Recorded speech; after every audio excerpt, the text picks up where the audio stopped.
ਖਾਲਸਾ ਵਾਹਿਗੁਰੂ ਜੀ ਕੀ ਫਤਿਹ। ਪਤਿਤ ਪਾਵਨ ਭਗਤ ਵਤਸਲ ਕਿਰਪਾ ਨਿਧਾਨ,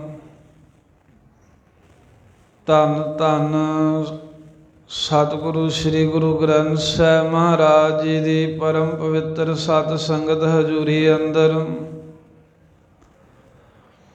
ਨਾਵੇਂ ਪਾਤਸ਼ਾਹ ਸਾਹਿਬ ਸਤਿਗੁਰੂ ਸ੍ਰੀ ਗੁਰੂ ਤੇਗ ਬਹਾਦਰ ਸਾਹਿਬ ਮਹਾਰਾਜ ਦੇ ਪਰਮ ਪਵਿੱਤਰ ਭਜਨ ਬੰਦਗੀ ਅਸਥਾਨ ਗੁਰਦੁਆਰਾ ਸ੍ਰੀ ਭੋਰਾ ਸਾਹਿਬ ਜੀ ਪਾਤਸ਼ਾਹੀ ਨੌਵੀਂ ਵਿਖੇ ਅੰਮ੍ਰਿਤ ਵੇਲੇ ਦੇ ਸਮੇਂ ਤੋਂ ਸਜੇ ਹੋਏ ਦੀਵਾਨਾਂ ਦੇ ਅੰਦਰ ਹਾਜ਼ਰੀਆਂ ਭਰ ਰਹੇ, ਦਰਸ਼ਨ ਦੀਦਾਰੇ ਕਰ ਰਹੇ ਗੁਰੂ ਪਿਆਰੀ ਖਾਲਸਾ ਸਾਧ ਸੰਗਤ ਜੀ, ਆਓ ਸਤਿਗੁਰੂ ਜੀ ਨੇ ਸਾਨੂੰ ਸੁਭਾਗਾ ਸਮਾਂ ਬਖਸ਼ਿਆ ਹੈ ਜੋ ਗੁਰਬਾਣੀ ਪੜ੍ਹਨ ਸੁਣਨ ਵਿਚਾਰਨ ਦੇ ਲਈ ਸਤਿਗੁਰਾਂ ਦੀ ਹਜ਼ੂਰੀ ਪ੍ਰਾਪਤ ਹੋ ਰਹੀ ਹੈ। ਆਓ ਪਾਤਸ਼ਾਹ ਦੇ ਜਿੱਥੇ ਆਪ ਜੀ ਨੇ ਪਵਿੱਤਰ ਅੰਮ੍ਰਿਤਮਈ ਬਚਨ ਕੀਰਤਨ ਰੂਪ ਵਿੱਚ ਸਰਵਣ ਕੀਤੇ ਹਨ, ਸਮਾਂ ਹੋਇਆ ਹੈ ਗੁਰਬਾਣੀ ਦੀ ਕਥਾ ਵਿਚਾਰ ਦਾ। ਹਾਜ਼ਰੀਆਂ ਭਰ ਕੇ ਗੁਰਾਂ ਦੀਆਂ ਬਖਸ਼ਿਸ਼ਾਂ ਪ੍ਰਾਪਤ ਕਰੀਏ। ਸਾਰੀ ਸੰਗਤ ਹੀ ਰਸਨਾ ਕਰੋ ਪਵਿੱਤਰ, ਆਖੋ ਸਤਿਨਾਮ ਸ੍ਰੀ ਵਾਹਿਗੁਰੂ ਸਾਹਿਬ ਜੀ, ਸਤਿਨਾਮ ਸ੍ਰੀ ਵਾਹਿਗੁਰੂ ਸਾਹਿਬ ਜੀ, ਸਤਿਨਾਮ ਸ੍ਰੀ ਵਾਹਿਗੁਰੂ ਸਾਹਿਬ ਜੀ। ਵਾਰ ਮਾਝ ਕੀ ਕਥਾ, ਸ਼ਲੋਕ ਮਹਲਾ ਪਹਿਲਾ। ਮਲਕ ਮੁਰੀਦ ਤਥਾ ਚੰਦਰਹਾੜਾ, ਸੋਹੀਆ ਕੀ ਧੁਨੀ ਗਾਵਣੀ। ਧੰਨ ਧੰਨ ਸ੍ਰੀ ਗੁਰੂ ਗ੍ਰੰਥ ਸਾਹਿਬ ਮਹਾਰਾਜ ਜੀ ਦੇ ਪਰਮ ਪਵਿੱਤਰ ਅੰਗ 137 ਤੋਂ ਅੱਜ ਦਾ ਇਹ ਪਾਵਨ ਪਵਿੱਤਰ ਉਪਦੇਸ਼ ਪ੍ਰਾਰੰਭ ਹੁੰਦਾ ਹੈ।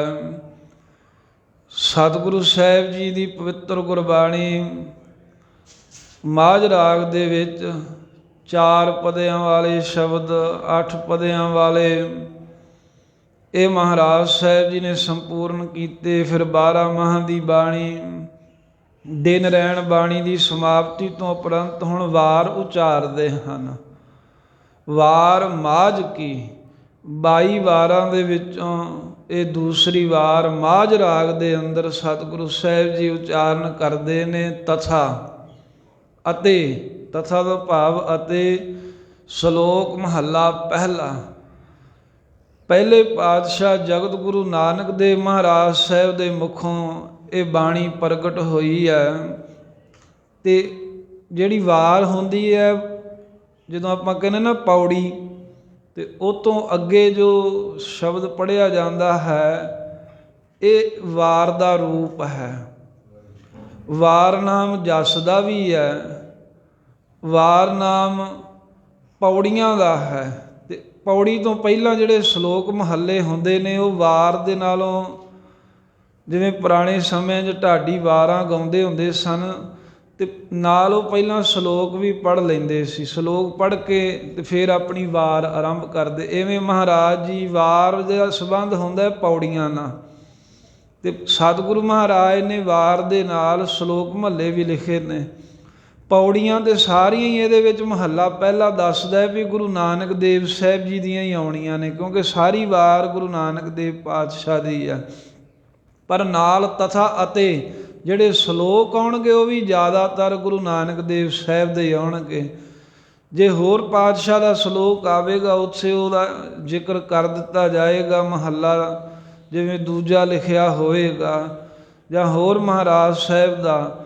ਸੋ ਇਸ ਕਰਕੇ ਪੌੜੀਆਂ ਸਾਰੀਆਂ ਗੁਰੂ ਨਾਨਕ ਦੇਵ ਜੀ ਦੀਆਂ ਹਨ ਅਤੇ ਸ਼ਲੋਕ ਵੀ ਜ਼ਿਆਦਾਤਰ ਜਗਤ ਗੁਰੂ ਨਾਨਕ ਦੇਵ ਸਾਹਿਬ ਜੀ ਦੇ ਉਚਾਰਨ ਕੀਤੇ ਨੇ। ਇਹ ਤਾਂ ਮਾਝ ਰਾਗ ਦੀ ਵਾਰ ਦਾ ਉੱਪਰ ਸਿਰ ਲੇਖ ਹੈ। ਅੱਗੇ ਜੋ ਲਿਖਿਆ ਨਾ, ਮਲਕ ਮਰੀਦ ਤਥਾ ਚੰਦਰਹੜਾ ਸੋਹੀਆ ਕੀ ਧੁਨੀ ਗਾਵਣੀ, ਇਹ ਇੰਨੇ ਅੱਖਰ ਜਿਹੜੇ ਨੇ ਨਾ, ਇਹ ਗੁਰੂ ਹਰਗੋਬਿੰਦ ਸਾਹਿਬ ਨੇ ਲਿਖਾਏ ਨੇ। ਇਹ ਬਾਣੀ ਦੇ ਨਾਲ ਇਹਦਾ ਸੰਬੰਧ ਨਹੀਂ, ਪਰ ਬਾਣੀ ਨੂੰ ਗਾਉਣ ਲੱਗਿਆਂ ਵਾਰਾਂ ਨੂੰ ਜਿਹੜੀ ਧੁਨੀ ਤੇ ਜਿਹੜੀ ਤਰਜ ਤੇ ਗਾਉਣਾ ਹੈ ਨਾ, ਉਹ ਮਹਾਰਾਜ ਸਾਹਿਬ ਨੇ ਲਿਖਿਆ। ਧੁਨੀ ਤੋਂ ਭਾਵ ਹੁੰਦੀ ਹੈ ਵੀ ਧੁਨ, ਤਰਜ, ਧਾਰਨਾ, ਵੀ ਕਿਸ ਢੰਗ ਨਾਲ ਇਹ ਵਾਰ ਦੀਆਂ ਪੌੜੀਆਂ ਗਾਉਣੀਆਂ ਹਨ। ਉਹ ਕਹਿੰਦੇ ਵੀ ਜਿਵੇਂ ਮਲਕ ਮਰੀਦ ਤੇ ਤਥਾ ਅਤੇ ਚੰਦਰਹੜਾ ਸੋਹੀਆ, ਇਹ ਸਾਧ ਸੰਗਤ ਦੋ ਸੂਰਮੇ ਹੋਏ ਨੇ ਅਕਬਰ ਬਾਦਸ਼ਾਹ ਦੇ ਵੇਲੇ। ਜਿਵੇਂ ਗੁਰੂ ਹਰਗੋਬਿੰਦ ਸਾਹਿਬ ਸੱਚੇ ਪਾਤਸ਼ਾਹ ਨੇ ਗੁਰੂ ਅਰਜਨ ਦੇਵ ਸਾਹਿਬ ਨੂੰ ਪੁੱਛਿਆ ਸੀ, ਮਹਾਰਾਜ ਬਾਣੀ ਉਚਾਰਨ ਬਾਰੇ ਸਾਨੂੰ ਕੀ ਹੁਕਮ ਹੈ? ਤਾਂ ਸਤਿਗੁਰਾਂ ਕਿਹਾ ਸੀ ਵੀ ਬਾਣੀ ਜਿੰਨੀ ਅਸੀਂ ਹੁਣ ਉਚਾਰੀ ਹੈ, ਹੁਣ ਫਿਰ ਨਵੇਂ ਸਰੂਪ ਉਚਾਰਾਂਗੇ। ਤੁਸੀਂ ਇਹ ਬਾਣੀ ਦਾ ਪ੍ਰਚਾਰ ਤੇ ਵਿਸਥਾਰ ਕਰਨਾ ਹੈ, ਸਿੱਖਾਂ ਤਾਈਂ ਵੱਧ ਤੋਂ ਵੱਧ ਇਹਦਾ ਗਿਆਨ ਕਰਾਉਣਾ। ਸਤਿਗੁਰੂ ਮਹਾਰਾਜ ਸਾਹਿਬ ਸੱਚੇ ਪਾਤਸ਼ਾਹ ਫਿਰ ਗੁਰੂ ਹਰਗੋਬਿੰਦ ਸਾਹਿਬ ਵਾਰਾਂ ਸੁਣਦੇ ਹੁੰਦੇ ਸਨ, ਤੇ ਨੱਥਾ ਤੇ ਅਬਦੁੱਲਾ ਢਾਡੀ ਵਾਰਾਂ ਗਾ ਕੇ ਮਹਾਰਾਜ ਸਾਹਿਬ ਨੂੰ ਸੁਣਾਉਂਦੇ। ਸੂਰਮਿਆਂ ਦੀਆਂ, ਯੋਧਿਆਂ ਦੀਆਂ ਵਾਰਾਂ ਸੁਣਾਉਣੀਆਂ, ਜਸ ਸੁਣਾਉਣਾ। ਜਿਹੜੇ ਕੋਈ ਬਹੁਤੇ ਸੂਰਮਿਆਂ ਨੇ ਬਹਾਦਰੀ ਕੀਤੀ ਹੋਵੇ ਉਹਨਾਂ ਦੇ ਗੁਣ ਗਾਉਣੇ। ਤੇ ਉਹ ਜਦੋਂ ਵਾਰਾਂ ਗਾਈਆਂ ਤਾਂ ਸਤਿਗੁਰੂ ਮਹਾਰਾਜ ਸਾਹਿਬ ਨੂੰ ਉਹਨਾਂ ਦੇ ਵਿੱਚੋਂ ਸਾਧ ਸੰਗਤ 9 ਵਾਰਾਂ ਦੀਆਂ ਧੁਨੀਆਂ ਪਸੰਦ ਆਈਆਂ। ਜਿਹੜੀਆਂ 22 ਵਾਰਾਂ ਦੇ ਵਿੱਚੋਂ 9 ਵਾਰਾਂ ਤੇ ਧੁਨਾਂ ਗੁਰੂ ਹਰਗੋਬਿੰਦ ਸਾਹਿਬ ਨੇ ਕਹਿ ਕੇ ਇਹ ਅੱਖਰ ਭਾਈ ਗੁਰਦਾਸ ਜੀ ਦੇ ਕੋਲੋਂ ਲਿਖਾਏ। ਇੱਥੇ ਵੀ ਇਸ ਵਾਰ ਦੇ ਉੱਤੇ ਧੁਨ ਗੁਰੂ ਹਰਗੋਬਿੰਦ ਸਾਹਿਬ ਨੇ ਨੱਥੇ ਅਬਦੁੱਲੇ ਦੇ ਕੋਲੋਂ ਜਦੋਂ ਮਲਕ ਮਰੀਦ ਤੇ ਚੰਦਰਹੜਾ ਸੋਹੀਆ ਦੀ ਜਿਹੜੀ ਵੀਰਤਾ ਦੀ ਵਾਰ ਸੁਣੀ, ਤੇ ਮਹਾਰਾਜ ਕਹਿੰਦੇ ਵੀ ਇਹ ਮਾਝ ਦੀਆਂ ਪੌੜੀਆਂ ਇਸ ਧੁਨ 'ਤੇ ਗਾਉਣੀਆਂ ਨੇ। ਅਕਬਰ ਵੇਲੇ ਇਧਰ ਕਾਬਲ ਦਾ ਇਲਾਕਾ ਜਿਹੜਾ ਸੀ ਨਾ, ਇਹ ਟੈਕਸ ਦੇਣੋਂ ਬਾਗੀ ਹੋ ਗਿਆ। ਤੇ ਮਲਕ ਮਰੀਦ, ਜਿਹੜਾ ਮਰੀਦ ਖਾਨ ਨਾਮ ਹੈ, ਤੇ ਮਲਕ ਜਾਤੀ ਸੀ ਜਾਂ ਮਲਕ ਇਹਨੂੰ ਖਿਤਾਬ ਮਿਲਿਆ ਸੀ। ਇਹਨੂੰ ਫੌਜ ਦੇ ਕੇ ਭੇਜਿਆ। ਪਹਿਲਾਂ ਲਲਕਾਰਿਆ ਸੀ ਬਾਦਸ਼ਾਹ ਨੇ ਵੀ ਕੋਈ ਨਿਕਲੋ ਸੂਰਮਾ, ਤੇ ਕਾਬਲ ਦੇ ਜਿਹੜੇ ਆਕੀ ਹੋਏ ਨੇ ਉਹਨਾਂ ਨੂੰ ਮੇਰੇ ਅਧੀਨ ਕਰੋ। ਉਦੋਂ ਨਿਯਮ ਜਿਹਾ ਹੁੰਦਾ ਸੀ ਵੀ ਇੱਕ ਨੰਗੀ ਕਿਰਪਾਨ ਰੱਖ ਦਿੰਦੇ ਸਨ, ਤਲਵਾਰ ਤੇ ਪਾਨਾਂ ਦਾ ਬੀੜਾ। ਜਿਹੜਾ ਉਹ ਕਿਰਪਾਨ ਦੀ ਤਲਵਾਰ ਦੀ ਮੁੱਠ ਨੂੰ ਹੱਥ ਪਾਵੇ, ਪਾਨਾਂ ਦਾ ਬੀੜਾ ਚੱਬ ਲਵੇ, ਉਹ ਚੈਲੰਜ ਕਬੂਲ ਕਰਨ ਦਾ ਮੰਨਿਆ ਜਾਂਦਾ ਸੀ ਵੀ ਇਹਨੇ ਇਹ ਗੱਲ ਨੂੰ ਪ੍ਰਵਾਨ ਕਰ ਲਿਆ। ਇਹ ਮਲਕ ਮਰੀਦ ਜਿਹੜਾ ਸੀ, ਇਹ ਕੁਝ ਫੌਜ ਲੈ ਕੇ ਆਇਆ ਕਾਬਲ। ਇਹਨੇ ਸੂਤ ਵੀ ਕਰ ਲਿਆ ਸਭ ਕੁਝ, ਲੋਕਾਂ ਕੋਲ ਮਾਮਲਾ ਲੈ ਕੇ ਅਕਬਰ ਨੂੰ ਭੇਜ ਵੀ ਦਿੱਤਾ। ਪਰ ਬਾਅਦ ਦੇ ਵਿੱਚ ਇਹਨੇ ਸੋਚਿਆ ਵੀ ਕੁਝ ਸਮਾਂ ਮੈਂ ਇੱਥੇ ਹੀ ਰਹਾਂ, ਵੀ ਇਹ ਲੋਕ ਫੇਰ ਬਾਗੀ ਨਾ ਹੋਣ। ਕੁਝ ਸਮਾਂ ਲੰਘ ਗਿਆ ਤੇ ਜਿਹੜਾ ਚੰਦਰਹੜਾ ਸੋਹੀਆ, ਚੰਦਰਹੜਾ ਨਾਮ ਸੀ ਰਾਜਪੂਤ, ਸੋਹੀਆ ਇਹਦੀ ਅੱਲ ਸੀ, ਇਹਦੇ ਖਾਨਦਾਨ ਦੀ। ਸੋਹੀਆ ਅੱਲ ਦਾ ਸੀ ਚੰਦਰਹੜਾ। ਇਹ ਬਾਹਰੋਂ ਦਾ ਮਿੱਤਰ ਸੀ ਮਲਕ ਮਰੀਦ ਦਾ, ਪਰ ਅੰਦਰੋਂ ਖਾਰ ਖਾਂਦਾ ਸੀ। ਵਿਖਾਵਾ ਮਿੱਤਰਤਾ ਦਾ ਕਰਦੇ। ਇਹਨੇ ਅਕਬਰ ਨੂੰ ਹੋਰ ਨਾਲ ਐਲਕਾਰ ਲੈ ਕੇ ਬਾਦਸ਼ਾਹ ਨੂੰ ਚੁੱਕਿਆ ਵੀ ਵੇਖੋ ਤਾਂ ਆਕੀ ਹੋ ਕੇ ਬਹਿ ਗਿਆ ਜੀ, ਉਦੋਂ ਵੇਖੋ ਤੁਹਾਡੇ ਕੋਲ ਆਇਆ ਹੀ ਨਹੀਂ, ਉਦੋਂ ਤੁਹਾਡਾ ਵੱਖਰਾ ਹੀ ਉੱਥੇ ਆਪਣਾ ਰਾਜ ਬਣਾ ਕੇ ਬਹਿ ਗਿਆ। ਫਿਰ ਬਾਦਸ਼ਾਹ ਕਹਿੰਦਾ ਕੀ ਕਰੀਏ? ਕਹਿੰਦਾ ਮੈਨੂੰ ਫੌਜ ਦੇ ਕੇ ਭੇਜੋ, ਮੈਂ ਉਹਨੂੰ ਉੱਥੋਂ ਭੇਜਾਂ ਤੁਹਾਡੇ ਪਾਸ। ਸੋ ਇਹ ਚੰਦਰਹੜਾ ਸੋਹੀਆ ਜਿਹੜਾ ਸੀ, ਇਹ ਫੌਜ ਲੈ ਕੇ ਫਿਰ ਆਇਆ ਤਾਂ ਉਹਨੂੰ ਮਾਰਨ ਦੀ ਭਾਵਨਾ ਨਾਲ ਹੀ, ਪਰ ਉੱਤੋਂ ਕਹਿੰਦਾ ਵੀ ਮੈਂ ਵੇਖ ਤੇਰਾ ਮਿੱਤਰ ਐ, ਵੀ ਤੂੰ ਇਉਂ ਕਰ, ਇੱਥੇ ਹੁਣ ਮੈਂ ਰਹਿਣਾ ਹੈ, ਬਾਦਸ਼ਾਹ ਤੈਨੂੰ ਸੱਦਦਾ, ਤੂੰ ਉੱਥੇ ਚਲਿਆ ਜਾ। ਮਲਕ ਮਰੀਦ ਜਾਣ ਗਿਆ। ਕਹਿੰਦਾ ਜਿਹੜੀ ਭਾਵਨਾ ਨਾਲ ਤੂੰ ਆਇਆ ਨਾ ਮੇਰੇ ਨਾਲ ਲੜਨ, ਕਹਿੰਦਾ ਵੀ ਹੁਣ ਸੂਰਮਾ ਬਣ ਕੇ ਜੰਗ ਕਰ, ਇਹ ਛਲ ਫਰੇਬ ਜੇ ਮੇਰੇ ਨਾਲ ਕਰੀ ਨਾ। ਜੰਗ ਸ਼ੁਰੂ ਹੋ ਗਿਆ, ਫੌਜਾਂ ਦੋਵਾਂ ਦੀਆਂ ਲੜਦੀਆਂ ਰਹੀਆਂ, ਕਈ ਦਿਨ ਲੰਘ ਗਏ।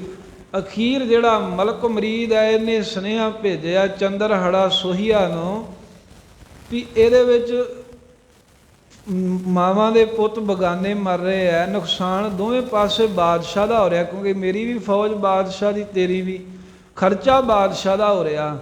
ਕਹਿੰਦੇ ਵੀ ਜੇ ਜੰਗ ਕਰਨ ਦਾ ਚਾਅ ਹੈ ਨਾ, ਤੂੰ ਪਿੱਛੇ ਕਿਉਂ ਲੁਕਿਆ, ਸਾਹਮਣੇ ਆਪਾਂ ਇਕੱਲੇ ਨਾ ਇਕੱਲੇ ਆਉਨੇ ਆ, ਫੌਜਾਂ ਹਟਾ ਦੇ, ਆਪਾਂ ਦੋਵੇਂ ਕਹਿੰਦੇ ਵੀ ਅੱਗੇ ਹੋ ਕੇ ਜੰਗ ਕਰਦੇ ਆ। ਫਿਰ ਉਹਨੇ ਵੀ ਸੂਰਮਤਾਈ ਸੀ, ਖੂਨ ਗਰਮ ਸੀ, ਦੋਵਾਂ ਦਾ ਹੈਗੇ ਯੋਧੇ ਸਨ ਸ਼ਸਤਰ ਵਿਦਿਆ 'ਚ। ਤੇ ਦੋਵੇਂ ਮੈਦਾਨ ਵਿੱਚ ਆਏ, ਫੌਜਾਂ ਪਿੱਛੇ ਹਟ ਕੇ ਵੇਖਣ ਲੱਗ ਪਈਆਂ, ਬਹੁਤ ਲੜੇ। ਕਹਿੰਦੇ ਕਈ ਦਿਨ ਪੜੇਬਾਜ਼ੀ ਦੀ ਇਹ ਵਿਦਿਆ ਕਰਦੇ ਰਹੇ। ਅਖੀਰ ਦੋਵਾਂ ਸੂਰਮਿਆਂ ਦਾ ਵਾਰ ਸਾਂਝਾ ਚੱਲ ਗਿਆ।